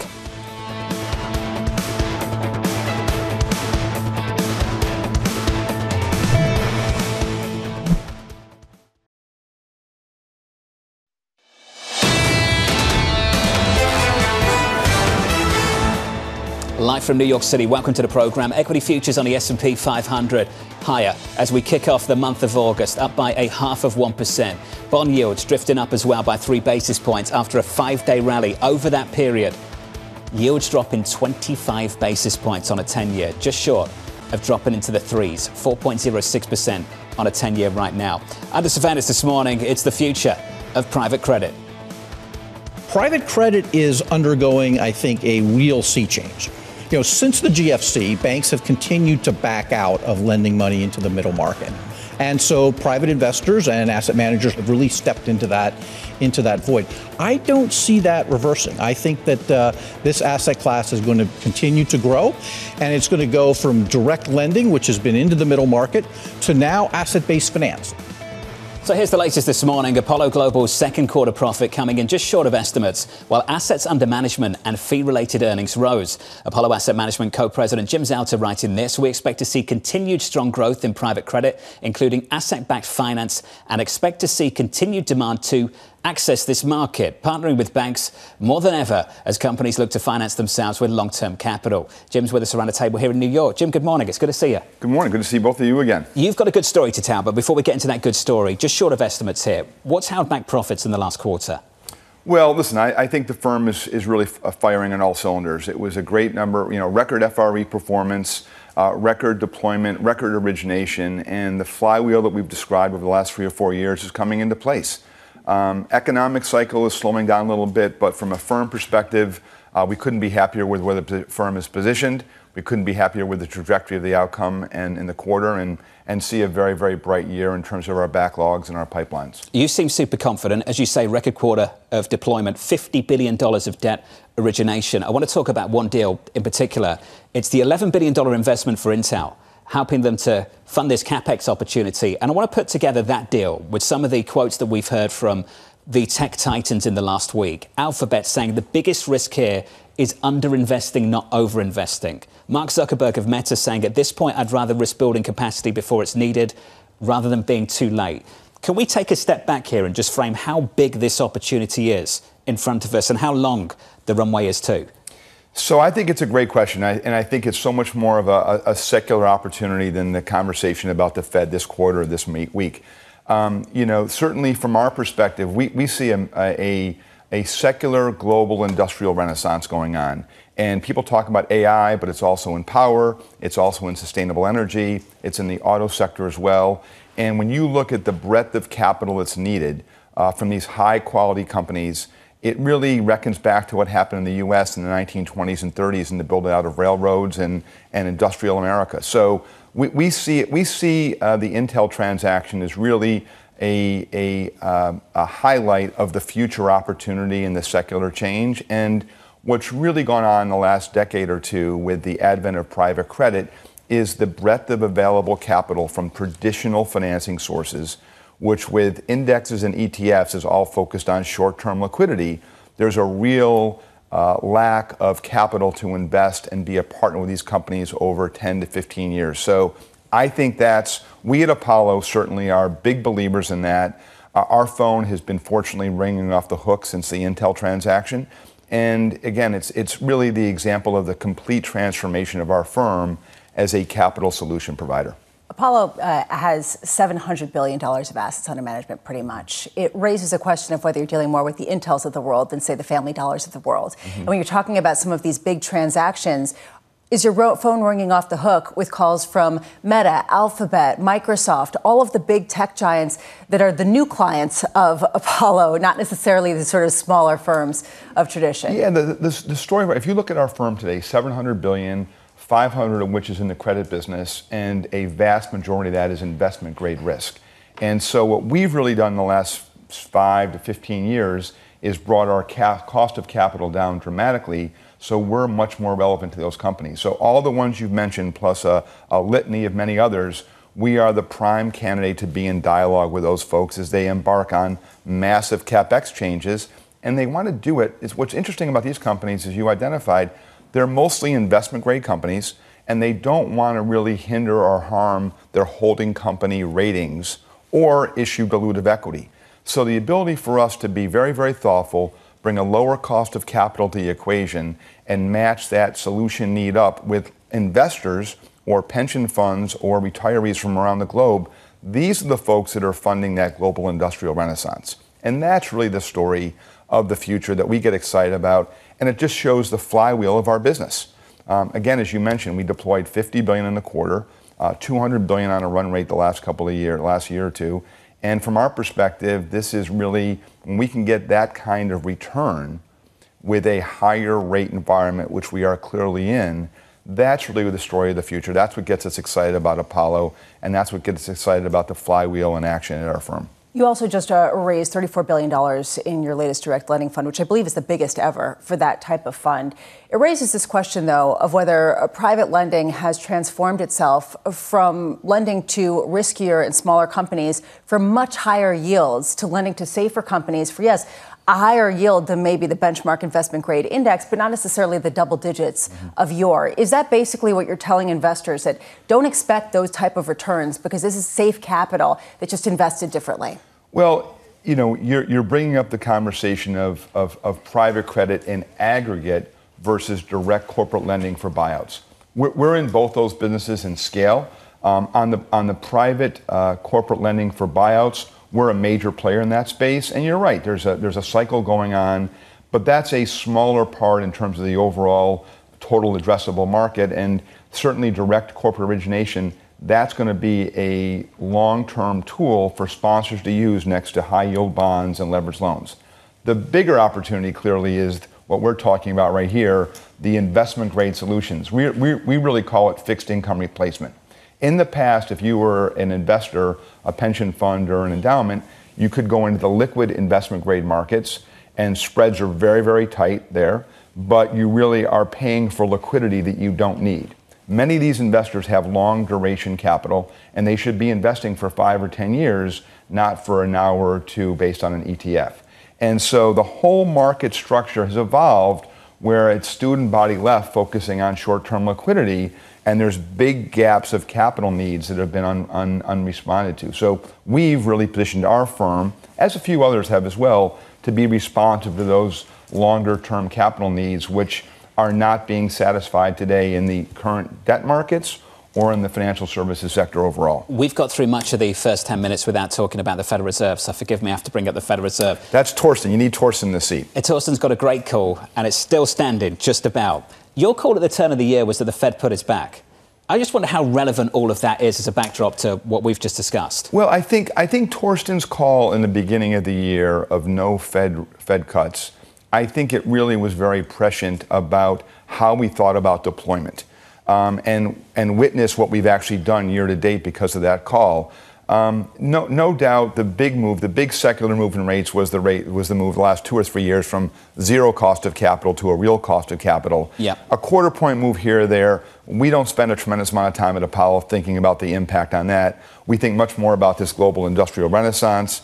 And Torsten still may be right. I think we'll see what happens. I mean, certainly with the news this morning about the Bank of England and other central banks taking action, the Fed will be the one left out. But we don't spend a lot of time whether it's going to be one rate cut or two for the rest of the year. I have to say, we probably spend too much time, don't we, Lisa, on that conversation? Well, there's a better story talking about the flywheel of Apollo and the flywheel of that's it. We're just going to break up the whole show, and for the rest of the year, we're just going to talk about Apollo. That's what you're here for. Well, we're here to talk about it, and it's a great story, and a lot of topics. Our private equity business was incredibly active on offense. 5 transactions in the last couple of months, 3 in the last week. And from our perspective, a lot going on. Jim, this was perfect. It's good to see you, sir. Thank you. Thank you. Jim's out of there of Apollo. From New York, up next, the Barclays CEO.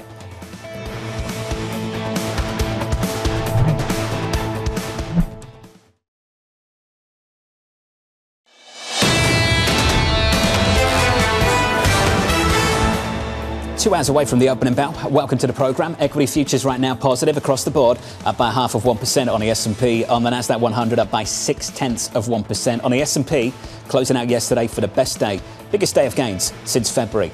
Switch up the board, turn a page and get into the bond market. Yields look like this on a 2-year and a 10-year. Yields drifting higher, up by 2 basis points on a 2-year to 28 after dropping about 50, as Lisa mentioned earlier in the programme, down 50 basis points through the month of July at the front end of the curve. And just to get to foreign exchange, just want a sneak peek of what sterling is doing after that Bank of England rate cut 30 minutes ago. Sterling down to about 127.67. We're negative on that currency pair by 0.7%. Under surveillance this morning, Kamala Harris' search for a running mate nearing an end. Pennsylvania Governor Josh Shapiro meeting with Harris's team as some Labour groups speak out against Arizona Senator Mark Kelly joining the ticket. Harris is expected to make her pick by the middle of next week. Elsewhere, tensions rising in the Middle East. The New York Times reporting Iran's supreme leader has ordered a retaliatory strike on Israel for killing Hamas political leader in Tehran. The report sending oil higher for a second straight session. Brent crude up here by 0.8%. And I want to turn to this story. Barclays unveiling a share buyback plan worth more than $960 million. This coming as the British lender reported better than expected second quarter investment banking revenue and boosted its guidance for the full year. Joining us now is the Barclays CEO, CS Venkatakrishnan. Venkat, it's great to catch up with you, sir, once again. I will go through the numbers so you could be modest and you don't have to. Equity underwriting booming. Equities trading up nicely. The stock is up by something like 50% year to date. Venkat, there was some weakness in FICC trading that I want to get to in just a moment, but let's start with the position of strength you're in. Equities trading. Where did that strength come from, Venkat, and do you expect it to continue through the year? Well, thank you for asking me to join the program. I'm very grateful to be here. And as you say, we are in the process of delivering on the investor plan that we laid out in February of this year, which was to have a simpler, better, more balanced bank, a bank that returns 12% ROTE and above by 2026, returning about £10 billion to shareholders by 2026 and more, and then rebalancing the bank so that the investment bank goes from around 60% of the bank to around 50% of the bank. One part of the investment bank is our markets business and the equity business, which you highlight. We've always had a great strength in equity, and I think as equity markets themselves have gone through the changes that you've seen since the start of this year, our traders have been able to capitalize on client demand, on increasing volatility, and providing the kind of innovative derivative solutions clients seek from Barclays. And I do expect, as market volatility keeps apace, for our performance in equities to continue. Why aren't we seeing that same strength in FICC trading, Venkat? I wonder what you can do to turn things around in that particular part of the business. So within FICC, we are a very, very strong credit house, and typically in the top three. One of the reasons in FICC that in the market and for us it affects us maybe a little more is that credit spreads have been muted and credit volatility has been muted. Quite the opposite case from equities. In European rates, which is an area of growth for us, we've improved from the first quarter to the second quarter. And securitized products, which is an important part of fixed income, is growing from strength to strength. So our FICC performance is improved from the first quarter to the second, and I could expect to continue to see more of that improvement as the year goes on. Venkat, we've been having a debate for several months now. Are rate cuts good or bad for banks? Are rate hikes good or bad for banks? Are rate cuts broadly good or bad for your profitability at a time when a lot of people are expecting them globally? So what I would say is very special about this rate cycle is that what we're expecting is not a spate of cuts, but fine-tuning adjustments. So the answer to your question is I don't think they'll make that much of a difference to a bank like ours or to the large banks. You know, my colleague Ajay Rajadhyaksha, who runs in macro research for us, often says a rate cycle is when you go up in an escalator, meaning slow cuts, and come down in an elevator, slow rises, and then fast cuts coming down in an elevator. What we've seen this time is we went up in an elevator, meaning very fast rate hikes, and we may be coming down by the stairs. So you saw a fine-tuning adjustment by the Bank of England this morning. You saw the Fed pause, but they're indicating they may go later this year. All of these things are just trying to adjust interest rates by a small amount because real rates have crept up at a constant inflation, which is 2%, which is low. But it's just trying to overcome the slight impediment of rising real rates. So I don't expect this to have much of an effect on the banking sector, if any. And certainly we are not changing the way we view the world because of this modest rate cut. In the meantime, you say that you are on track to achieve £1 billion in cost cuts. There is sort of some swirling questions around where those cost cuts are coming from. Is it simply just being more efficient in certain sectors? Is it ongoing job cuts? What are you executing?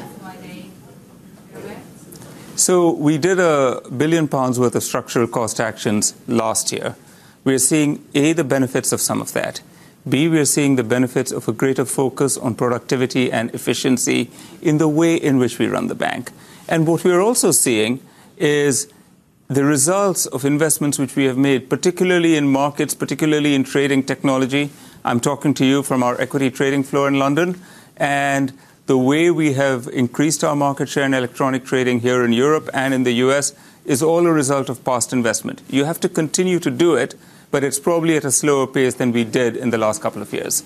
So it's efficiency and better investment. Can I ask you about the advisory business with that in mind? How is that going? How's the turnaround going in that unit?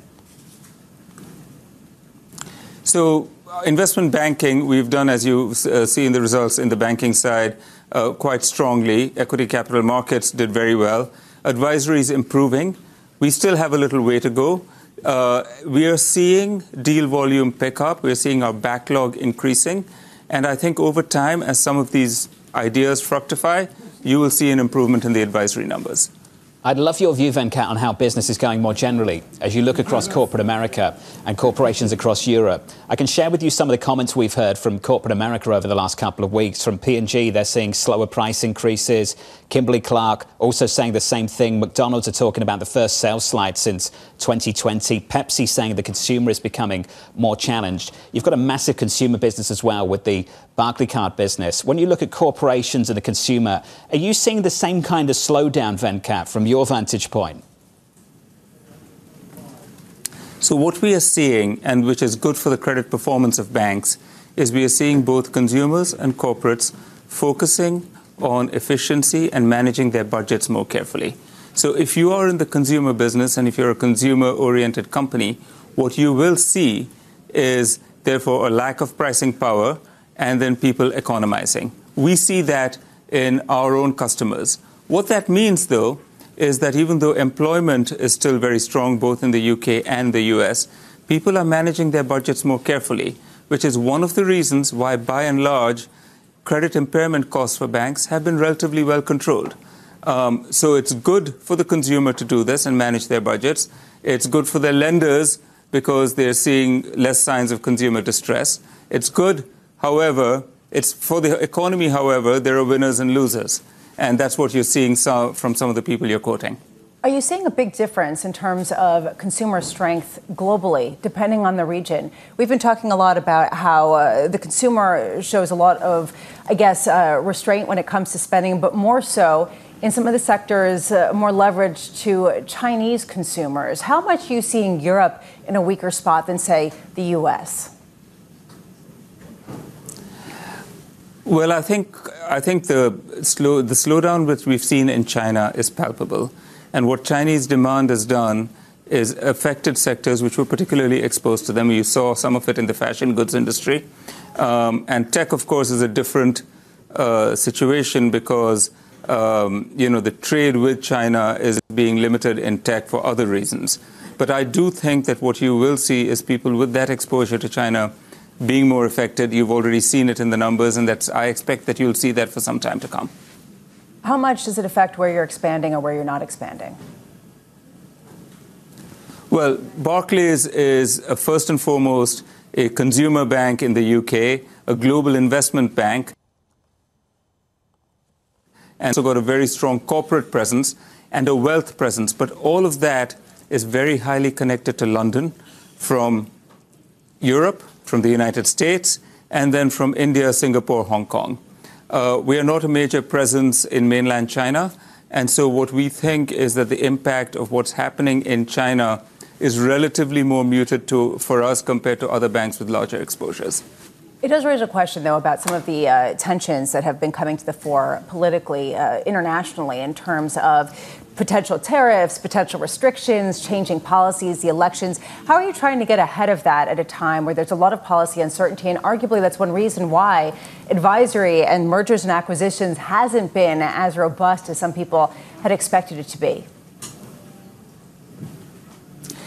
It's a very, very good point. And I think the big area where all that comes into play is cross-border M&A and cross-border transactions.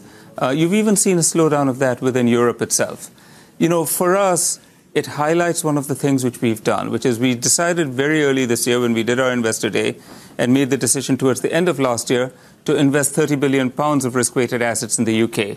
The UK has had its election. We've elected a business-friendly government. The transition has been smooth. And it points to the importance for banks like us to be in places with very clear economic policy, the good rule of law, growth, and stable governments and stable economic policies. Venkat, the year is going well. Hopefully next time you're in New York, we can catch up again here in the studio. Appreciate your time this morning, sir. Thank you. The Barclays CEO, CS Venkatakrishnan.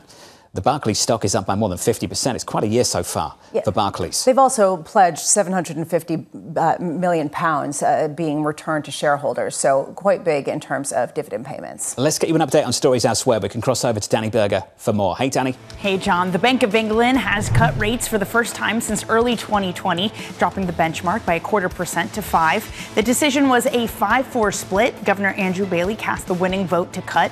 In a statement, Bailey said inflation had eased enough to cut, but they need to, quote, make sure inflation stays low and be careful not to cut interest rates too quickly or by too much.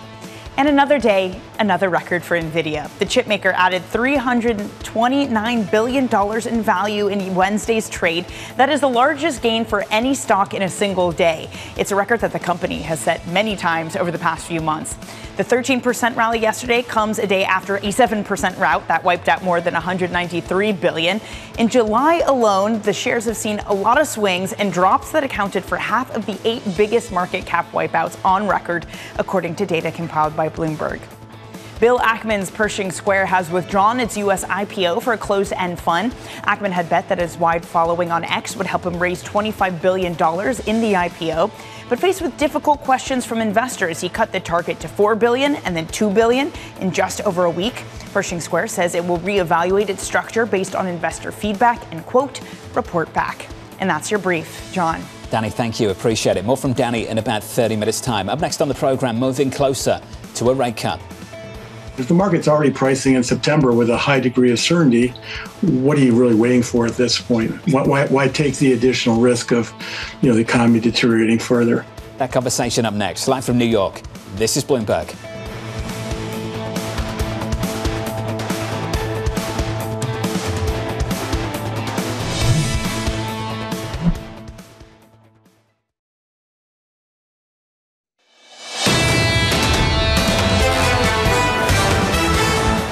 Bit of breaking news for you in the last couple of minutes, some important breaking news as well, so allow me to share some of that with you. I'll go through it carefully in detail. Russia releasing Wall Street Journal reporter Evan Gershkovich and former US Marine Paul Whelan as part of a major prisoner swap with the United States. This according to people familiar with the situation. As I'm sure you all know, these two men have been jailed in Russia on espionage charges that they and the United States have been denying. They're en route to destinations outside of Russia. An important development, Lisa, in the last couple of minutes. In return, we don't have a lot of details yet. The U.S. and its allies are expected to return prisoners to Russia that they hold under this deal.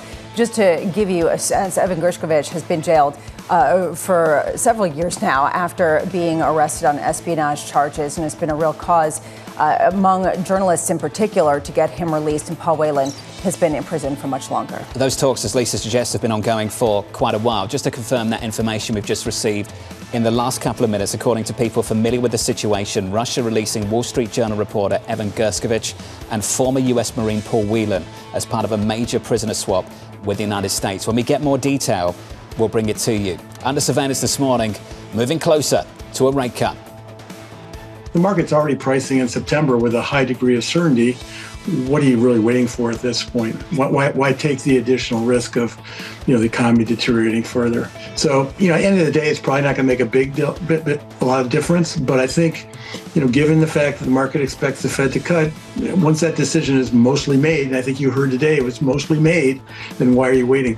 Why are we waiting? Here's the latest. Investors turning their attention to the data following yesterday's Fed decision. The July payrolls report due out tomorrow and CPI coming in just 2 weeks' time. Fed Chair Jay Powell waiting for the numbers before committing to a rate cut. The former Kansas City Fed President Esther George writing this: I found the chair leaned pretty clearly to confirm market expectations for a September cut. While September looks like the meeting to take this action, I think there's room to be patient. Esther joins us now for more. Esther, wonderful to catch up with you. It's been far too long. Thank you for being with us. I want to talk about that word you've used, patience. What underpins that patience? Why should we have that patience? Well, good morning. I think my view on this really comes from the fact that we are looking at an economy that is growing, and by the reads of the second quarter, growing well above its sustainable long-run growth. You've got a strong labor market, and you still have elevated inflation. And I think that combination reminds me that the Fed's mandate is a long-run objective. And just as we saw earlier this year, the market had priced in a number of cuts only to have to pull back on that. So the central bank's job is really to pay attention to the data. And as that gets closer, of course, that's going to be more difficult for them, and they recognize that. How big is the risk that we take that strong labor market for granted? Well, I think you're always looking at this because we don't know with any great certainty where that equilibrium rate is for the labor market. Obviously, we came out of the pandemic during that recovery with a very tight labor market. And so as we watch it normalize, the space between normalization and weakening is one that policymakers are going to be very attentive to. So we'll get a report tomorrow. It will give a clue. I don't expect it'll be definitive and by any means around that. But it is the collection, the aggregate of these reports that begin to give the committee a better sense of just where that labor market is right now. Esther, do you get the sense that this Federal Reserve still embraces the idea of transitory, in that basically the inflation was largely due to the pandemic? It's come off the boil, and now some of the ramifications, the ripple effects, are just being worked out of the economy. I think that could have a lot to do with it, Lisa.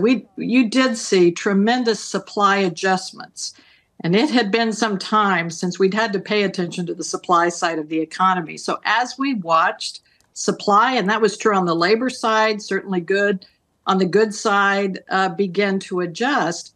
That creates a challenge, I think, for the committee and understanding just how restrictive is our policy. How do we understand when the economy is approaching an equilibrium?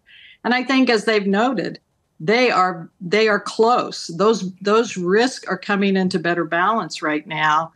And now judging how tight their policy is relative to the steady state of the economy is their real challenge. And we heard that yesterday, too soon versus too late in making adjustments to that.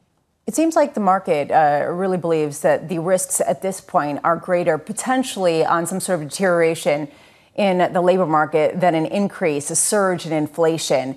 I'm wondering if you think that maybe the Fed would have been prudent to push back just a little bit on that based on what you're seeing, considering that you believe that maybe there should have been a little bit more patience, kind of a little more discipline imbued on the market. Well, I would agree that the labor market, again, is coming into better balance for this committee. And you will have to look at some of the subtleties that come in underlying that labor market in terms of the levels of activity and the momentum that you see there. But at the end of the day, the committee is faced with an elevated inflation rate relative to the target they've established and the credibility they seek around getting back to that. And in the long run, as we've heard many times from both the chairman and others, that sets the conditions for a healthy labor market long run. So yes, near term, they're going to be watching a lot of those signals. But the real issue, I think, at the end of the day is their inflation mandate. Esther, I'd like to do two things. I want to share a quote with you, and then I'd like to lean on your experience on the committee. You've got plenty of experience of understanding how all of this works behind closed doors, the stuff that we don't see. This is what Evercore had to say. We think in practice it's not very data dependent and view the cautious evolution of the statement as intended to carry hawks along and avoid dissents. Esther, in your experience, when you hear stuff like that, how true is that? How do things come together on the committee? Well, it's true. This is a committee that is consensus driven. They must make a decision. And the nature of a large committee with differing views is to try to achieve consensus at some point. That doesn't mean you always get unanimity around that decision. And I think anytime you begin to approach what looks like, I think in their words, better balance, things coming into balance, the decisions get more difficult. It's not as clear cut as it was when you know you have to ease, or it's not as clear cut when you see an inflation problem emerging that you have to address. And so I suspect there is challenge within the committee of trying to reconcile views and to try to bring a solid consensus to whatever the decision will be at their next meeting. Esther, this was wonderful. And hopefully the team gets to see you in Jackson Hole, as we used to. Esther George there, the former Kansas City Fed president, on the latest Federal Reserve decision from yesterday and the news conference with Chairman Powell. As we take another small step towards a rate cut in September, and that committee comes together. I know we often complain about getting too much Fed speak, but we would like some Fed speak, just to get an idea of how big the range of views is on the committee going into September. What was that? Just one more time? We would like a little bit more Fed speak. I'm not used to hearing such such quiet. things. I miss it for a little while, then it all comes back, and then you're all like, oh, that's too much. Slow down. Slow down. Welcome to human nature. It does seem like it might be good to see where the daylight is and just how many of those small minority were really calling for a rate cut at yesterday's meeting, because that was something that was nodded to. Look, this is a different kind of Federal Reserve Committee than certainly the Bank of England with their dissent and some of their discussions. But the debate is similar, which is balancing these two risks. I thought it was interesting that Esther George was talking about caution and how they should have had perhaps a little bit more caution. I'm curious, where the balance of risks is within the committee that sort of is a dated point that could pull them away from September, or is it basically a lock? What we heard there is a former official who thinks they have reason to be patient and to wait. We heard from another former Fed official, Bill Dudley, who has a completely different view on all of that. I think what separates those views is a view on the labour market. And we keep coming back to the same place, the same destination. It's going to be payrolls tomorrow morning at 8:30. It's going to be jobless claims again at 36 minutes time, at 8:30 Eastern this morning. That's going to be the difference between having a view on whether they have time and having a view on whether they're running out of it. And whether the risk asset markets can continue to rally in the face of rate cuts, or whether rate cuts signal something deeper. Bill Dudley pointed to the SOM rule, and he explained in a little more detail why the SOM rule was so important. And he said there is this trigger point in economies where an increase in unemployment begets more weakness. Basically, people get laid off, they feel bad, they don't buy as much because they don't have the budgets to do so, and then spending goes down, and then layoffs increase, et cetera. It becomes a spiral, a self-perpetuating spiral. That's why he is concerned about that, and that is the reason why the unemployment rate is going to be really key tomorrow. Adil Dutt is right to point all of this out repeatedly. He's done again and again and again. Are we at the point where you can make a stronger argument for higher unemployment than you can for higher inflation? And if you are, and you're in the risk management business, then isn't the decision you've got to make here one that should be lower interest rates? That's the Neils of this world. They're the Neils of this world. That's what they think right now. That's a very strong view. At the same time, when you take a listen to Barclays or Bank of America CEOs or Torsten Slok of Apollo, they look to year-over-year comps that get a lot more difficult later this year. And frankly, take a look at housing. If you cut rates enough, just think about how much demand there is in the system to come back on, especially if the economy is still strong. There is that other argument. It's just gotten a lot quieter recently. You've got to have some sympathy with the Federal Reserve. We've all been humbled post-pandemic when it's come to this economy. How many times it's moved in directions we did not expect, or rather not moving at all. If you go back 2 years, if you take a snapshot of the programme we did in Jackson Hole in August 2022, and if you just listen to a lineup of guests, whoever they might be, that month, we're all talking about pain, the prospect of unemployment going too high, aspirational Fed forecast, they can't possibly do this, and here we are with unemployment around 4%. Recession was the base case heading into 2023. And that's where we are now. We could be humbled again. In the third hour, Jason Thomas of Carlyle, Wamsi Mohan of Bank of America, Subadra Rajappa of SocGen, and Eric Cantor of Moelis & Company. That's all still to come. This is Bloomberg.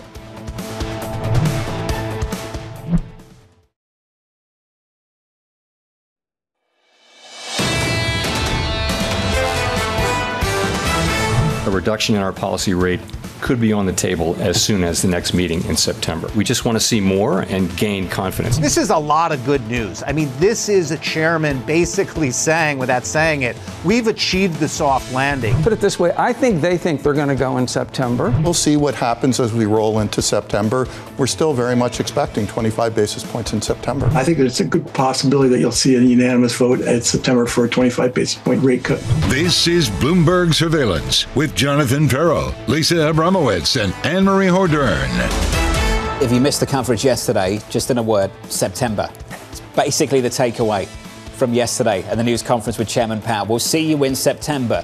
We'll see him again, of course, in Jackson Hole, Wyoming, later on this month in August. From New York City this morning, good morning, good morning. The third hour of Bloomberg Surveillance begins right now.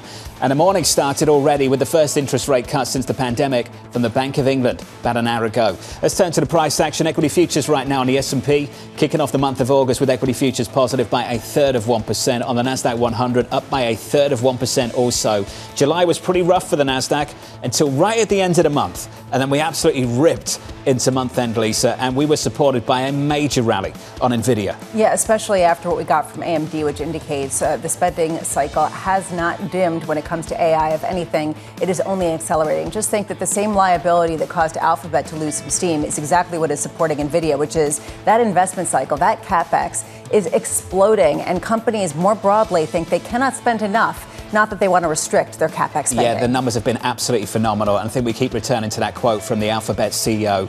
The risk of underinvesting is greater than the risk of over-investing. And that's a quote that I think we heard echoes of. I think it resonates with the likes of Mark Zuckerberg over at Meta. We'll talk about those numbers a little bit later this morning. I want to turn to the day ahead.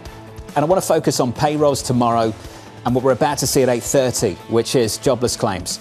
Every conversation we've had, regardless of your view on the Federal Reserve, comes back to one thing. It comes back to the labour market. If you think we've got more time, it's because you think this labour market's strong. If you think we're running out of it, it's because you think this labour market could potentially get weaker. Jobless claims at 8:30. Then later on this morning, ISM manufacturing. Then we could talk about earnings again after the close. Two big heavyweights, Apple and Amazon. But let's just sit on the labour market. It keeps coming back to the same thing, Lisa. It comes back to jobs in America. Yesterday, we were speaking with Laura Rame of FS Investments, and we asked her, she was pretty confident that this market is strong and that actually the inflationary pressures are a little bit stronger than some people think that they are at this point. We asked her, what would change your view? And she said if claims came in above 300,000, the expectation is for 236,000 in about a half an hour time. But that is the difference between people having a positive soft landing view and people saying this is actually looking a little bit harder than that. And there's a reason why that high frequency data point is taking on renewed emphasis at a time when there are plenty of questions around the accuracy of the data and some of the noisiness. Let's get back to that calendar. Let's look at that again and we'll go through the dates together. The Federal Reserve meeting in and around the middle of September, towards the back end of September. Going into that meeting, this is what the lineup looks like. The data between now and then. Payrolls report tomorrow. CPI report a week or so later, August 14th. September 6th, we get another jobs report. September 11th, we get a CPI report. When we fill in the numbers around those dates and we get to that meeting in September, Lisa, how different do things look? When they look at the totality of the data, how much emphasis, how much weight will they have to put on the labour market by the time we get to September? That's a great question. And I think that's what people are looking at. I would just add to that in terms of a question, not answer it, because if I answered it, people could then throw spitballs at me and say, how could you have any certainty about anything as we wander around in a dark room with a blindfold on? There is going to be a question about what's going to be more important, the actual numbers themselves or the unemployment rate. The reason why the rates are taking on in renewed emphasis, not just because of the SOM roll, but because the employment market has grown so much. So you start to wonder what is an acceptable pace of job creation, considering how much the population and the workforce has grown.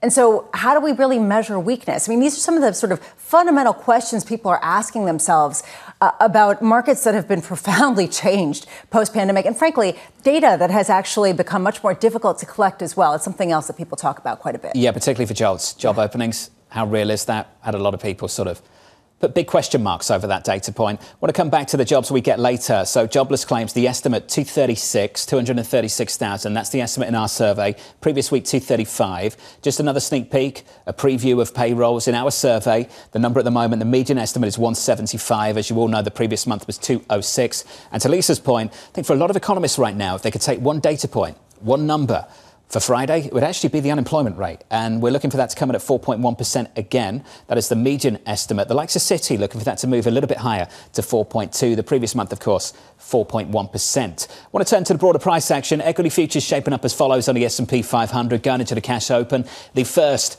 trading day of the month of August. I've got no idea what happened to July.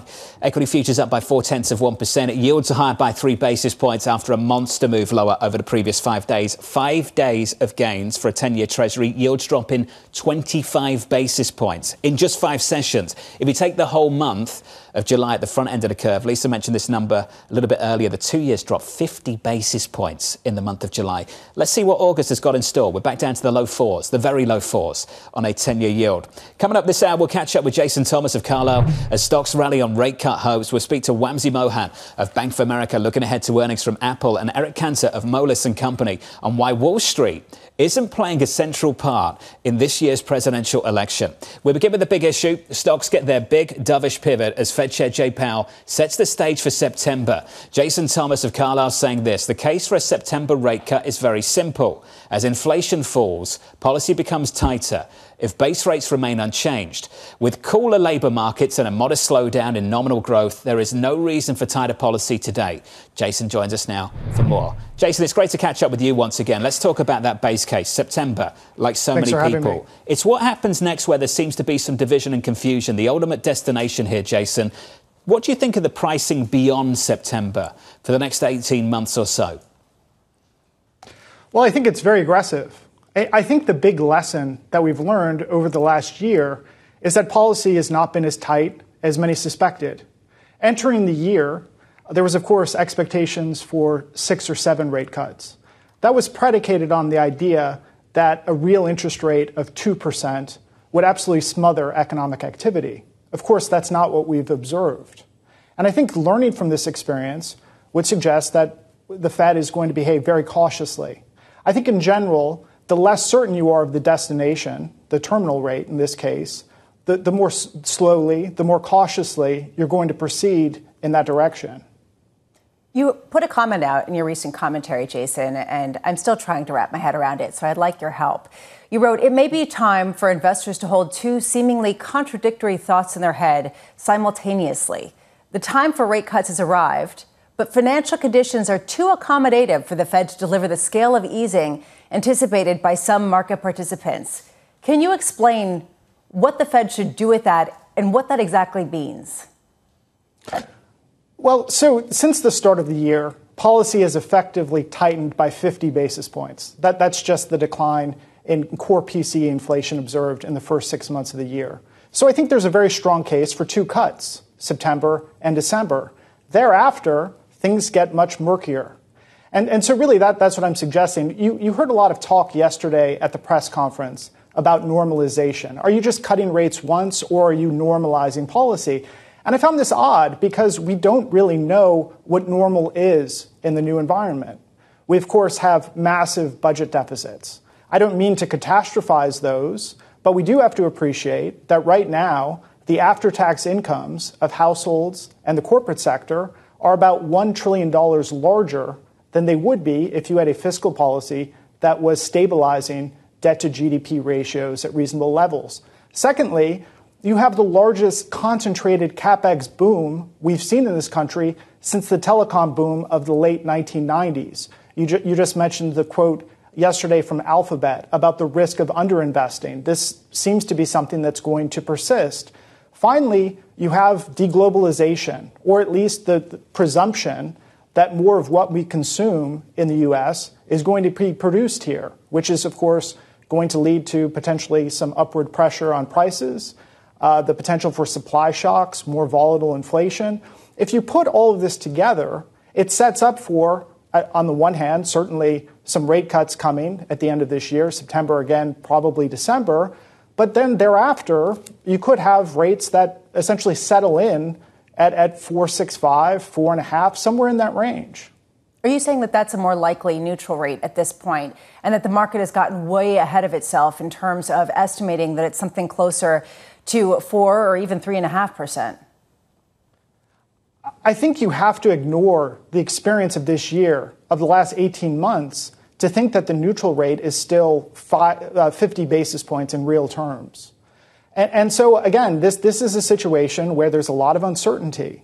To be so wedded to a neutral rate at these low levels, at levels that persisted between the global financial crisis and the pandemic, is to ignore recent experience. I think that would be very unwise for the Fed to take that sort of approach. Well, Jason, this goes to a deeper question, really, which is essentially a lot of people are betting that rate cuts are going to support the next leg of growth in the U.S. economy. Are you saying that that's not a lever that they can really pull in the same kind of way, that maybe some of those inflation-sensitive strategies look better and some of the ones that rely on inflation coming off and the Fed cutting rates are maybe a little frothy? Well, I think that in general, if you look at risk premia in the economy, if you look at where credit spreads are today, they're tighter than they were, again, at any point since 2007. If you look at duration risk premium, where's the 10-year in relation to the expected path for Fed funds over the next 10 years, it's effectively zero. If you look at estimates of the equity risk premium, based on consensus forecasts for dividend or earnings growth, it also looks very, very tight, very, very narrow. So, I think that this all suggests that you have a market that is really priced for perfection to a large extent. And going forward, if we have some really unfortunate, unforeseen developments in the economy, of course, the Fed, with base rates at 5.3%, has a lot of firepower, could do a lot to stabilize economic activity. But if things persist as they do today, again, I think base rates that, I would use as a baseline, nothing that is lower than 100 basis points from here as a reasonable expectation should growth persist. Jason, I don't want to put words in your mouth, so I just want to ask for your opinion directly. Do you think the Federal Reserve's getting it wrong? No, I think the case for rate cuts today is very clear. Not the September call, just to jump in, Jason. I just mean in terms of how they think about the economy, because I'll tell you what I heard in the news conference yesterday. And he didn't say this directly, but I think he gave us a lot of clues. He almost frames the inflation shock coming out of the pandemic as due to one-off factors that are ultimately fading. And what I hear from you is that actually some of these forces are going to hang around. Do you think he's getting that piece of it wrong? Well, there was, of course, an element of inflation that was transitory. But I'm surprised, given that the second and third order effects that we saw, that people would still be of this mind. What we learned, I think, in the inflation shock is that when you have shortages, you have a response to that. People overorder.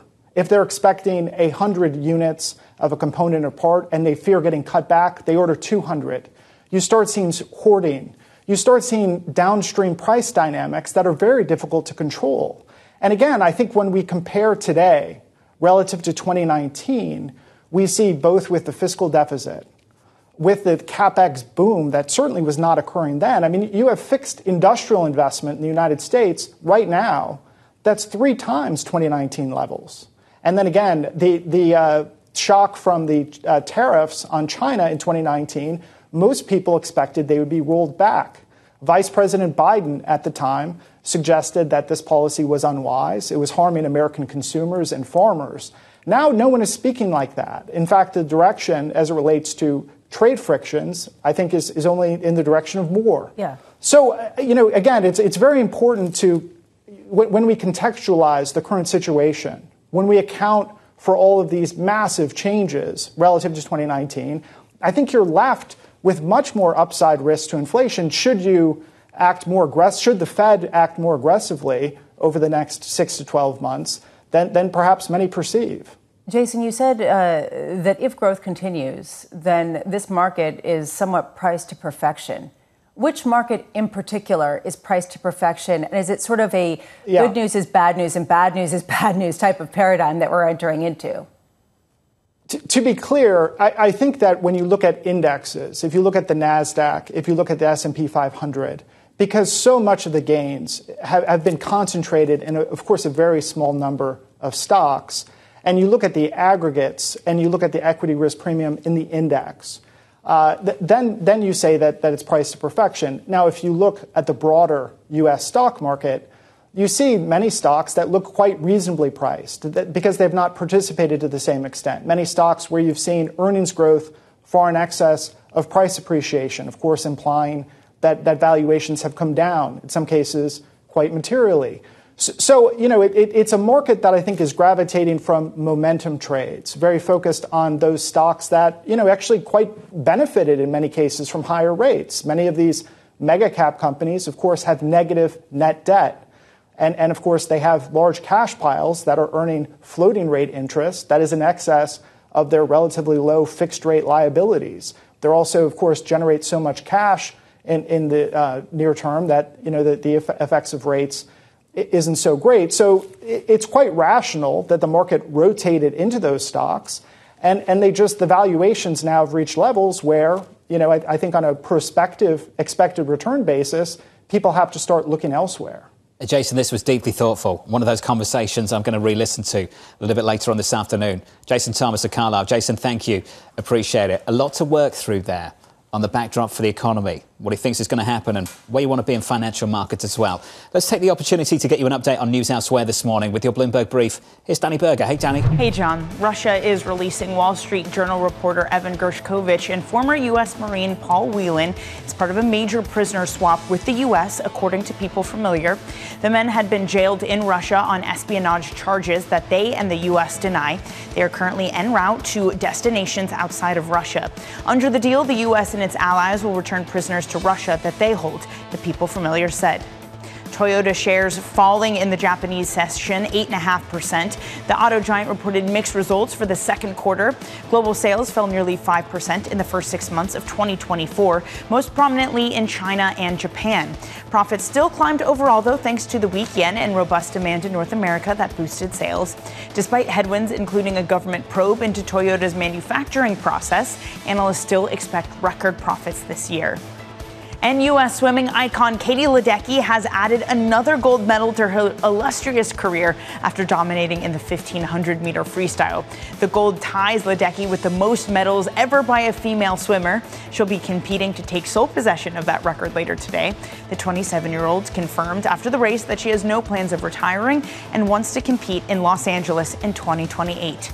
And that's your Bloomberg Brief. John. A phenomenal athlete. Danny, thank you. More from Danny again in about 30 minutes. Up next on the programme, we'll get you some morning calls. Plus, we'll catch up with Wamsi Mohan of Bank of America Securities on Apple's upcoming AI rollout. That conversation just around the corner. Those earnings from Apple just around the corner as well. This is Bloomberg.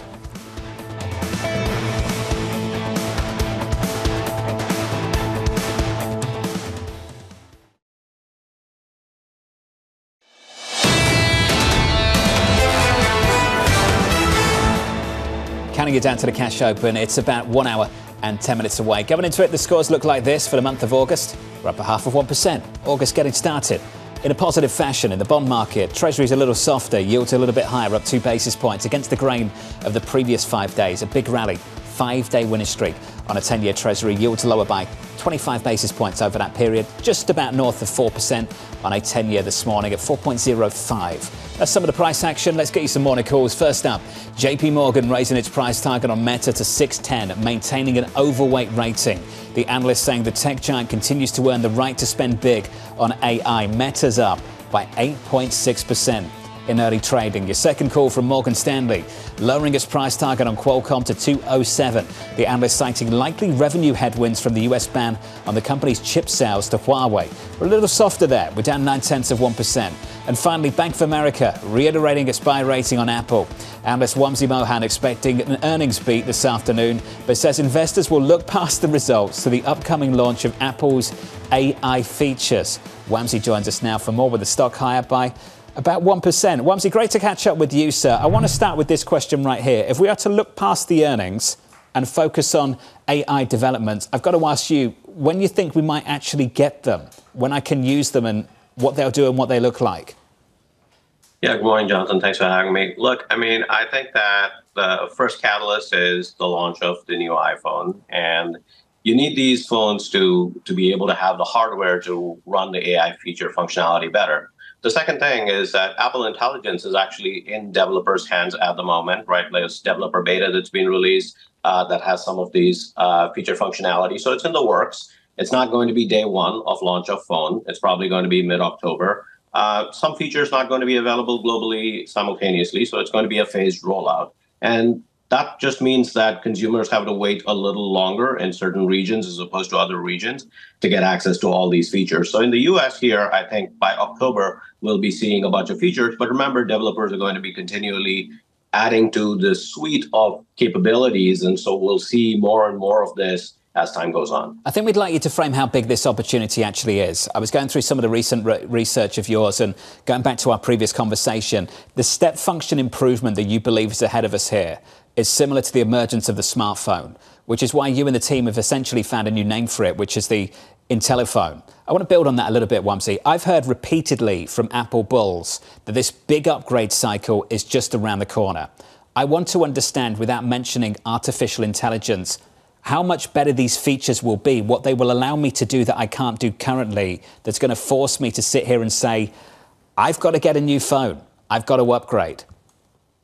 Yeah, no, this is a great question. And I think the Intelliphone, as we've been calling it, and thank you for remembering that, is really the fact that you're going to get a step function change in productivity. What does that really mean, right? Like, it really means that a lot of tasks that we kind of manually do by switching across multiple apps, we'll be able to consolidate that into, say, asking Siri to do something very specific. So if you are curious about what the weather is in a particular region, at the same time you're trying to say, well, what are my plans for that day going to be? Those things can be wrapped up together in one request, as opposed to having to go to your weather app and check the weather. You want to check like what your flight times and arrival times are. You want to book your Uber from there. And then you want to plan out your day. And all of those can get wrapped up into one thing, which really enhances productivity by a lot. Now, we're not there yet, right? Like we're very far from that at the moment. But within the next year, we think that there will be a lot of apps, a lot better Siri integration that can get us there eventually, right? So what is the hardware support that is needed for that? That's improving and increasing, right? Like we already heard from the likes of TSMC that the die sizes are increasing. That basically means your capability to run more and more like taxing workloads on the phone is going up. And those taxing workloads are really the step function change that we're talking about, and able to take and consolidate a lot of these different requests into one request and then be able to process that. Remember the context of that so that you could go back to that conversation as well. So in terms of the bigger picture of what it means to an upgrade cycle, there are over 1 billion plus iPhones out there. A small shrinkage just by a few months of the replacement cycle can mean 10 to 20 million more iPhones being sold, right? So we've been stagnant in the kind of 220, 225 range million iPhones annually being sold. We think that step function changes into 240 to 250 million over the next 2 years. And remember, there's also form factor changes coming, including thinner iPhones, foldable iPhones down the road, maybe 3 years down the road, modem changes. So there's a lot of excitement going on from a hardware perspective to support some of these features. Appreciate the clarity and the update on that. Wamsi, as always, sir, thanks for your time. Wamsi Mohan there of Bank of America Securities on the latest with Apple. You can look through the earnings later. We've talked about the carrot over the stock for the likes of Tesla. This is the carrot over this stock for the next several years, potentially. Maybe this particular earnings cycle isn't going to be the revealing one. It might give more of a sense, though, of how Apple is going to win out in this upgrade cycle, because they know that a lot of others are coming for them, including Samsung. Oh, big time. Big time. I just want a phone that I don't need a cover for anymore, that's a little thinner and smaller and that's it. You slips into a jacket nicely. You don't care if it's a personal assistant as long as it looks nice. Not really. And just, go back to what it used to be. Boy.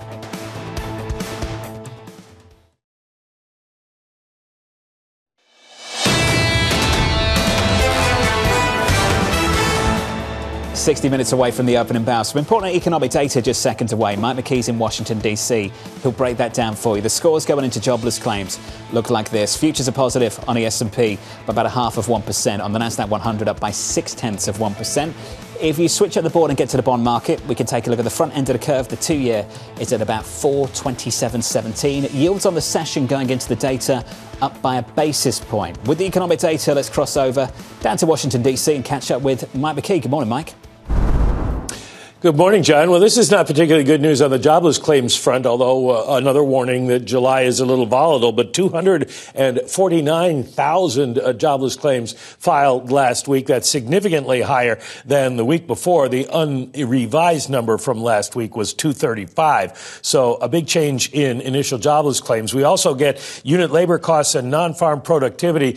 Productivity rises a lot more than the first quarter and more than expected, 2.3%. Forecast was for 1.8, and unit labor costs drop just up by 0.9%. They were up 4% in the first quarter. So good news on labor costs and productivity on the inflation side of the Fed's mandate, but still some issues on the jobless side, jobless claims side, labor side. Continuing claims, 1,877,000 compared with 1,844,000. So more people getting claims, taking longer to get jobs.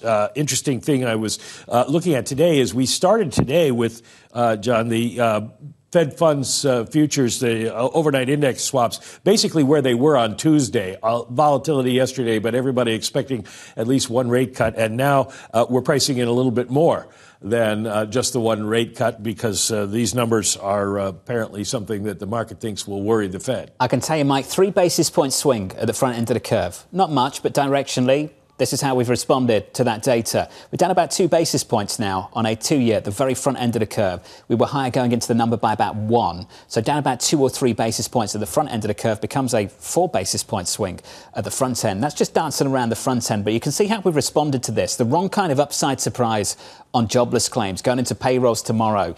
I'll go back to the estimate for payrolls tomorrow. It's 175. The previous number was 206. But certainly, if you get much of a downside surprise on payrolls, maybe an upside surprise on unemployment, Lisa, it just goes back to that conversation that we've had repeatedly on this programme.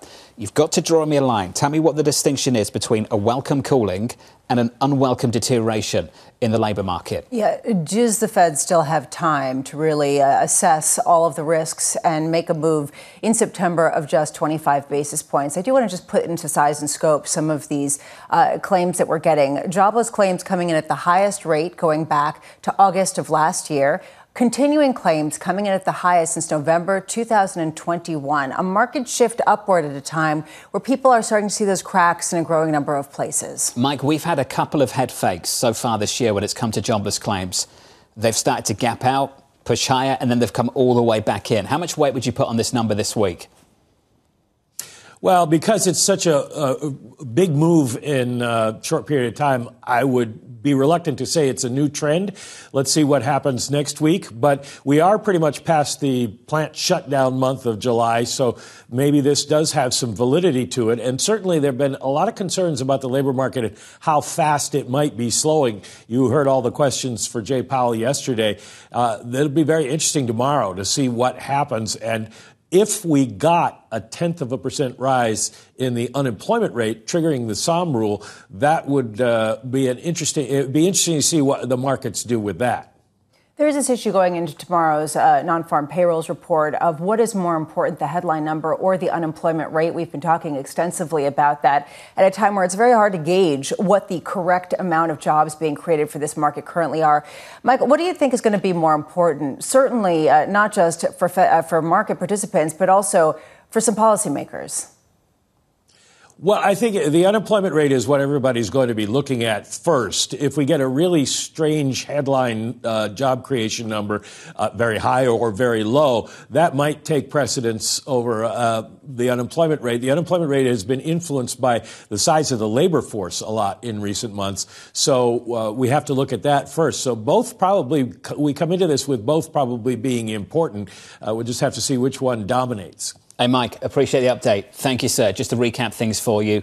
Jobless claims, the wrong kind of upside surprise. Unit labour costs are a little bit softer than expected for the second quarter as well. Let's push this through the market. We'll start with stocks, go to bonds, finish on foreign exchange. Equities stay elevated, up by 0.6% on the S&P 500. In the bond market, we were just a little bit softer at the front end. Yields were just a touch higher going into the number. We're down by about 2 basis points. That's not a big move, but directionally you can see how the market's responded to that economic data. The wrong kind of upside surprise on claims. We just back away a little bit on 2-year yields again, encouraging that idea that maybe this Fed has got to go in September, perhaps even for some of you I know, they think they're late already. OK, let's turn to foreign exchange. The dollar fades as you get that rally at the front end of the curve. The euro, just a little bit stronger off the back of it, but still down on the session by 0.2%. 108.07. Lisa, that debate gets a little bit more fuel going into payrolls tomorrow morning. Yeah, especially because this is a point in time and usually it isn't linear. And that's really, I think, what's really creating some anxiety for some people. You know, I'm a little bit confused because we have people who come on the show and say that the jobless claims are actually the most high frequency data and most dependable data to really see and gauge the labor market in real time. And then it comes out and people say it's noisy, you can dismiss it. So I'm trying to figure out which is which at a time where the continuing claims are coming at the highest pace since November 2021. Over the last 12 months, we have seen claims pop higher and then pull back again. And I think after you've seen a series of head fakes, you do question where we are right now. Let's get to the panel. Greg Peters of PGIM Fixed Income alongside Subadra Rajappa of SocGen. Subadra, I want to start with you. You said we see signs of easing, of softening, but no immediate need to ease, to cut interest rates. Where are we in the labour market at the moment? So we're definitely at a cusp. I mean, today's numbers that is something worth paying attention to. We want to figure out if it's something idiosyncratic related to what's to Beryl in Texas or something else. I mean, but we are hearing other headlines. I heard perhaps Intel is looking to lay off employees. So this is definitely something worth paying attention to. But again, it's very hard to read too much into one data point. Like Mike McKee was saying, you're going to have to look at the totality of the data. And that's when tomorrow's data comes in. It becomes very important. If you look at the headline number, our economists expect another 200,000-ish jobs being created. And the unemployment rate might tick up. But again, the most important data point for me tomorrow is going to be that unemployment rate. If that goes up above, say, 4.2%, that's going to send out alarm bells. Do you think that this market will respond as if we're already in a recession, if we go to 4.2 and everyone runs around screaming, Sam roll, Sam roll? Not really. I mean, there are many indicators of a recession, and almost every one of those indicators has proven not to be a good predictor of recessions. To me, the one metric that I track very closely is corporate profit margins. And corporate profit margins are still relatively healthy.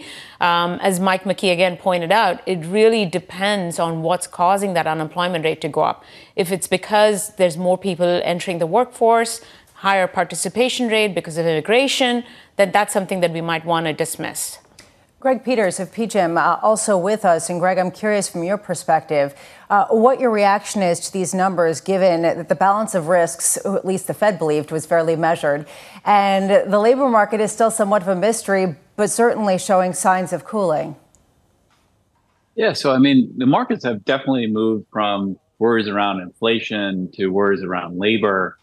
At the same time, those worries should manifest quite differently, and they're not. So, for example, if the bond market's worried about labor rolling over, triggering the Somme rule that leads to a recession, then that should have an impact on risk assets, and you're not seeing it. So, for me, there's a continued confusion around the data reads. The bond market continues to price in, I think, too much in terms of rate cuts. Obviously, a weakening labor market has a very different output relative to disinflation coming through the system. But risk markets continue to kind of trade happily along. And so I think that disconnect needs to be rectified here over the next couple months or so. Greg, let's build on that. So who's wrong? Is it the bond market pricing in too much accommodation in a weaker economy, or is it risk assets which are pricing in way too much strength, in your view?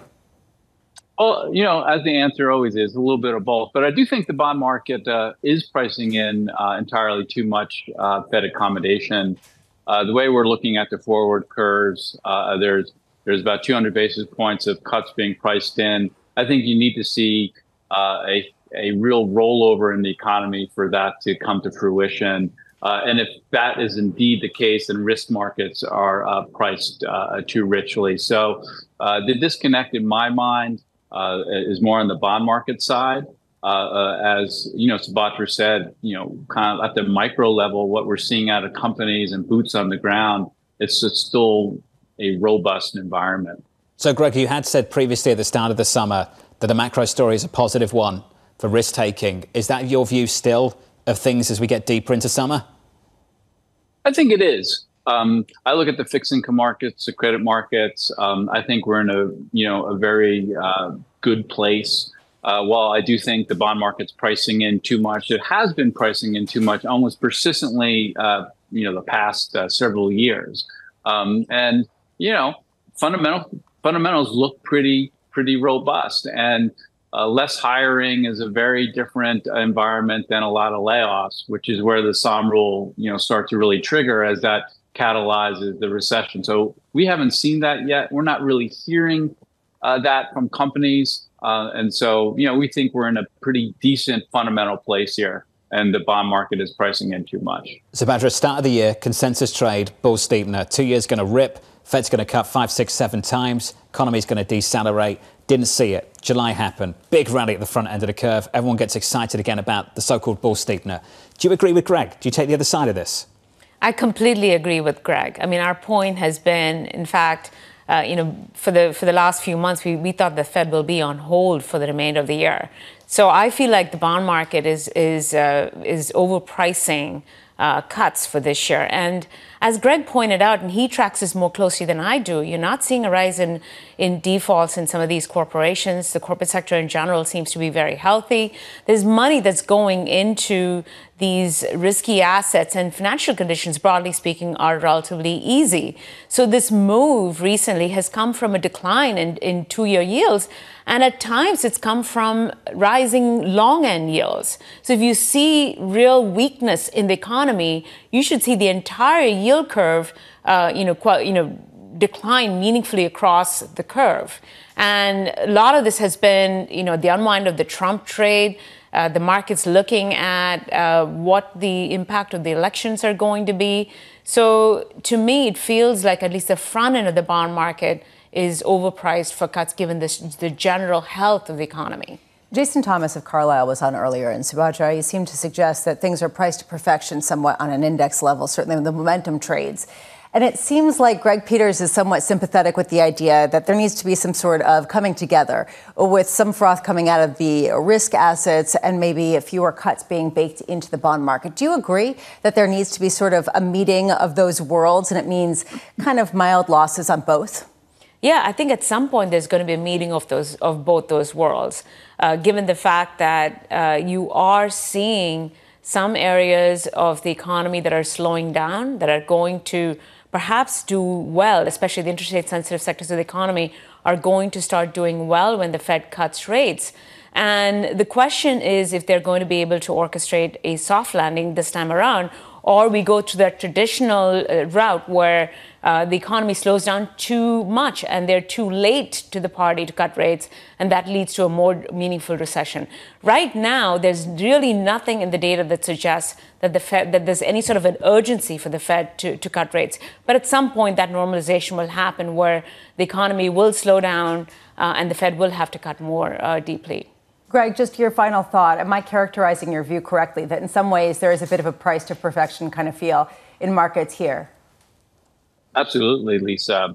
As I mentioned, we're pretty constructive on risk assets. We think the fundamentals are pretty decent for risk taking. The challenge that we have is that it's already priced that way and then some. So the risk reward is really quite poor. So the markets have been front running as they normally do the fundamental picture, but I think it's just priced too much for perfection here. It's hard to be on the right side of the trade from a long perspective. That was Lisa managing to make even the bulls sound bearish. Greg Peters of PGIM and Subadra of SocGen. To the both of you, thank you. Well done, Bramo. Thanks. You're welcome. Well done. Let's get you an update on stories elsewhere. With your Bloomberg brief, here's Danny Berger. Hey, Danny. Hey, John. The Democratic National Committee says Vice President Harris is the only person qualified for the Democratic presidential ballot. Harris has secured the support of 99% of participating delegates since entering the race less than 2 weeks ago. As for the timeline going forward, the virtual roll call to make Harris the official nominee will run from today until the 5th. Harris is then expected to announce her running mate by August 7th, and then 12 days later, the party holds its convention in Chicago the week of August 19th. And another day, another record for NVIDIA. The chipmaker added $329 billion in value in yesterday's trade. That's the largest gain for any stock in a single day. It's a record the company has set many times over the past few months. But that 13% rally comes a day after a 7% rout, and that wiped out more than $193 billion. In the last month alone, the shares have seen drops that accounted for half of the 8 biggest market cap wipeouts on record, according to data compiled by Bloomberg. And it is day 6 of the Paris Olympics. Simone Biles and some of her teammates are set to compete in the women's gymnastics individual all-round final. In swimming, there are 4 finals on the schedule. All eyes will be on Team USA and Katie Ledecky in the 4x200-meter freestyle relay after she won her 8th gold medal in the 1,500-meter freestyle yesterday. The U.S. is leading in the overall medal count with 31. 6 of them are gold. China, meanwhile, has 11 gold medals and 21 overall. And that's your brief, John. Danny, thank you. Appreciate it this morning. Up next on the programme, we'll set you up for the day ahead and get the latest on the election campaign with Eric Cantor of Moelis and Company. That conversation just around the corner.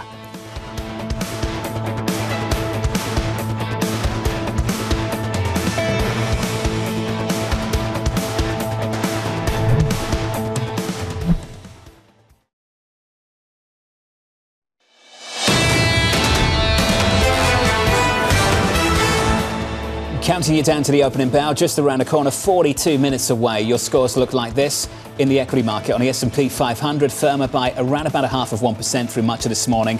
Moments ago, we had a soft jobless claims print. Upside surprise, the wrong kind of upside surprise. Bonds rallied, yields dropped just a little bit. The 10 years back down to just north of 4% at 4.03.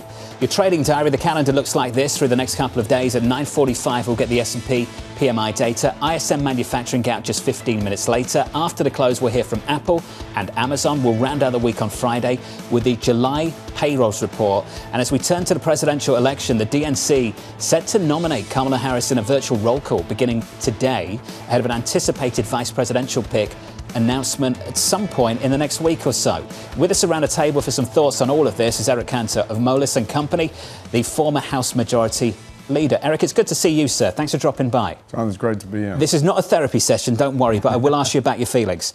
How frustrated are you that this whole campaign so far on both sides is just about vibes and feelings and not about policy? Well, you have to sort of take a step back and realize where we're operating in. We are operating in the ecosystem of the digital universe that we're in, and just the incentives, I think, for much of the press and journalists is to sort of evoke a response that will go viral. And I think that's just where we are right now, and I think ultimately what will happen, the impact of this election will impact families, businesses, sectors, Wall Street, whatever. And I think at the end, we got to get down to this discussion. We're just not there right now. So you know what would go viral for me? What is antitrust policy? What kind of tariffs are you going to really deal with? And what kind of potential framework are you going to come up with for the federal deficit? Look, there are all these questions that we have that we don't really have answers to, but the hints of it don't point to one party being more business friendly than the other. Do you get a sense of which that business friendly governmental party is anymore? Well, if you take a look at what's going on globally, I mean, we have seen as this year has been dubbed the year of the election, and there have been, I think, almost half the globe's population has gone to the ballot box, so which does speak well for democracy. I know there's a lot of calls for the demise of democracy, et cetera. But I will say that the common theme, in my view, is this sort of populism that has taken on a very nationalistic fervor, and our country is not immune from that either. I look at the left, and they have always been about populism versus business and Main Street. But even my party now, we have seen an increase in the voice, which advocates more of a populist, more robust government involvement in the economy. And I think what that means is we're going to be set up in the Republican Party for a real debate now going forward. We haven't had one of those in a while. What do you think that debate should be?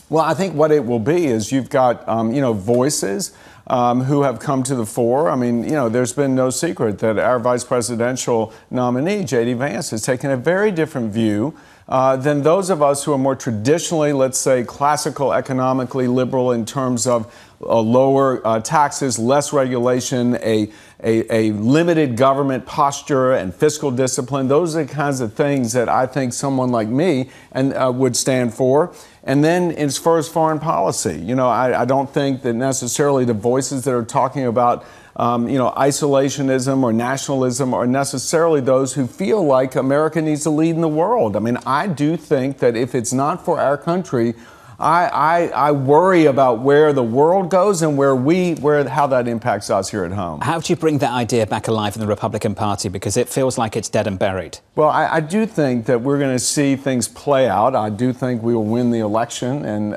hopefully we'll have a unified Republican government in Washington that can affect some change.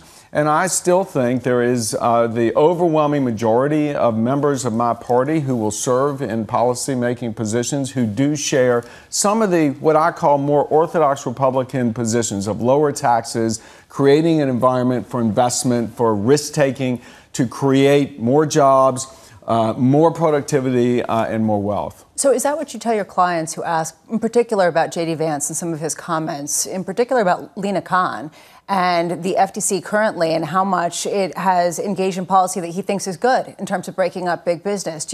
How do you advise them to understand that if you think that your party, the Republican Party, will ultimately be pro-business? So it's so interesting because at Moelis, many of our clients are watching what's going on in Washington, wondering what's going to happen on the regulatory environment. There's no question. And if you look at this election, it is an election where we're going to have some change from a statutory standpoint and regulatory standpoint because there is no incumbent running. So even if the other side, if Kamala Harris were to win, she's not Joe Biden. So let's see what that means. But what I think is going to happen as far as sort of the regulatory outlook is that you'll see change. You'll see a rotation in asset allocations. I mean, we're already seeing so much of that going on in the markets from the S&P into the Russell. But I do think all of this is going to bring about some more activity in the markets. And I know from Moelis & Company's standpoint, we're very optimistic going forward. Do your clients and your colleagues and yourself donate to both parties to sort of cover your bets, or is it sort of, picking a side? Listen, look, it sort of goes back as long as I have been sort of attentive to this stuff. Wall Street, business in general, it's not a monolith. It never has been. And it's about trying to affect the policies that create an environment for growth. And if there is an administration like there is now that is very hostile to growth, I see. I mean, if you look at Lina Khan, she has just tried to pursue this very unorthodox sort of thesis in antitrust, and the courts have pretty much pushed her back on that. And I think that there are many in the business community who don't share that view. It's incumbent upon Kamala Harris to step up and say, how is it that she's going to deal differently if she wants the support of the business community? We'd like to see that interview. I'll put it that way. It's working for her, not having one at the moment and not answering questions. We'd like to see that interview, particularly here at Bloomberg. I want to squeeze this one in. 1 minute. What's the biggest difference between Trump 1.0 and Trump 2.0? How have things changed? I'm not sure I'm qualified. I think there's only one person who could tell you that, and that's President Trump. But look, the unpredictability factor is something that's worked for him, so you don't really know. But I don't see any indication to demonstrate that the regulatory environment would be necessarily any different than it was under Trump 1, which was really a deregulatory environment trying to produce more investment and more growth in our economy. And I think, look, Donald Trump is a business person. I mean, he does understand that, Washington can either be an adversary or can be there to provide and condition an environment for investment. And I know that is his goal, to want to win as America. And my bet would be on that. Well, we all want that. We all want to win. Eric, thank you, sir. It's good to see you. Thanks for dropping by. Pleasure. Eric Cantor there of Moelis and Company and former House Majority Leader. Tomorrow, Mohammed Al-Aaron of Queen's College, Cambridge, Sarah House of Wells Fargo, Priya Misra of JPMorgan, Nadia Lovell of UBS. Payrolls Friday just around the corner from New York City. Thank you for choosing Bloomberg TV.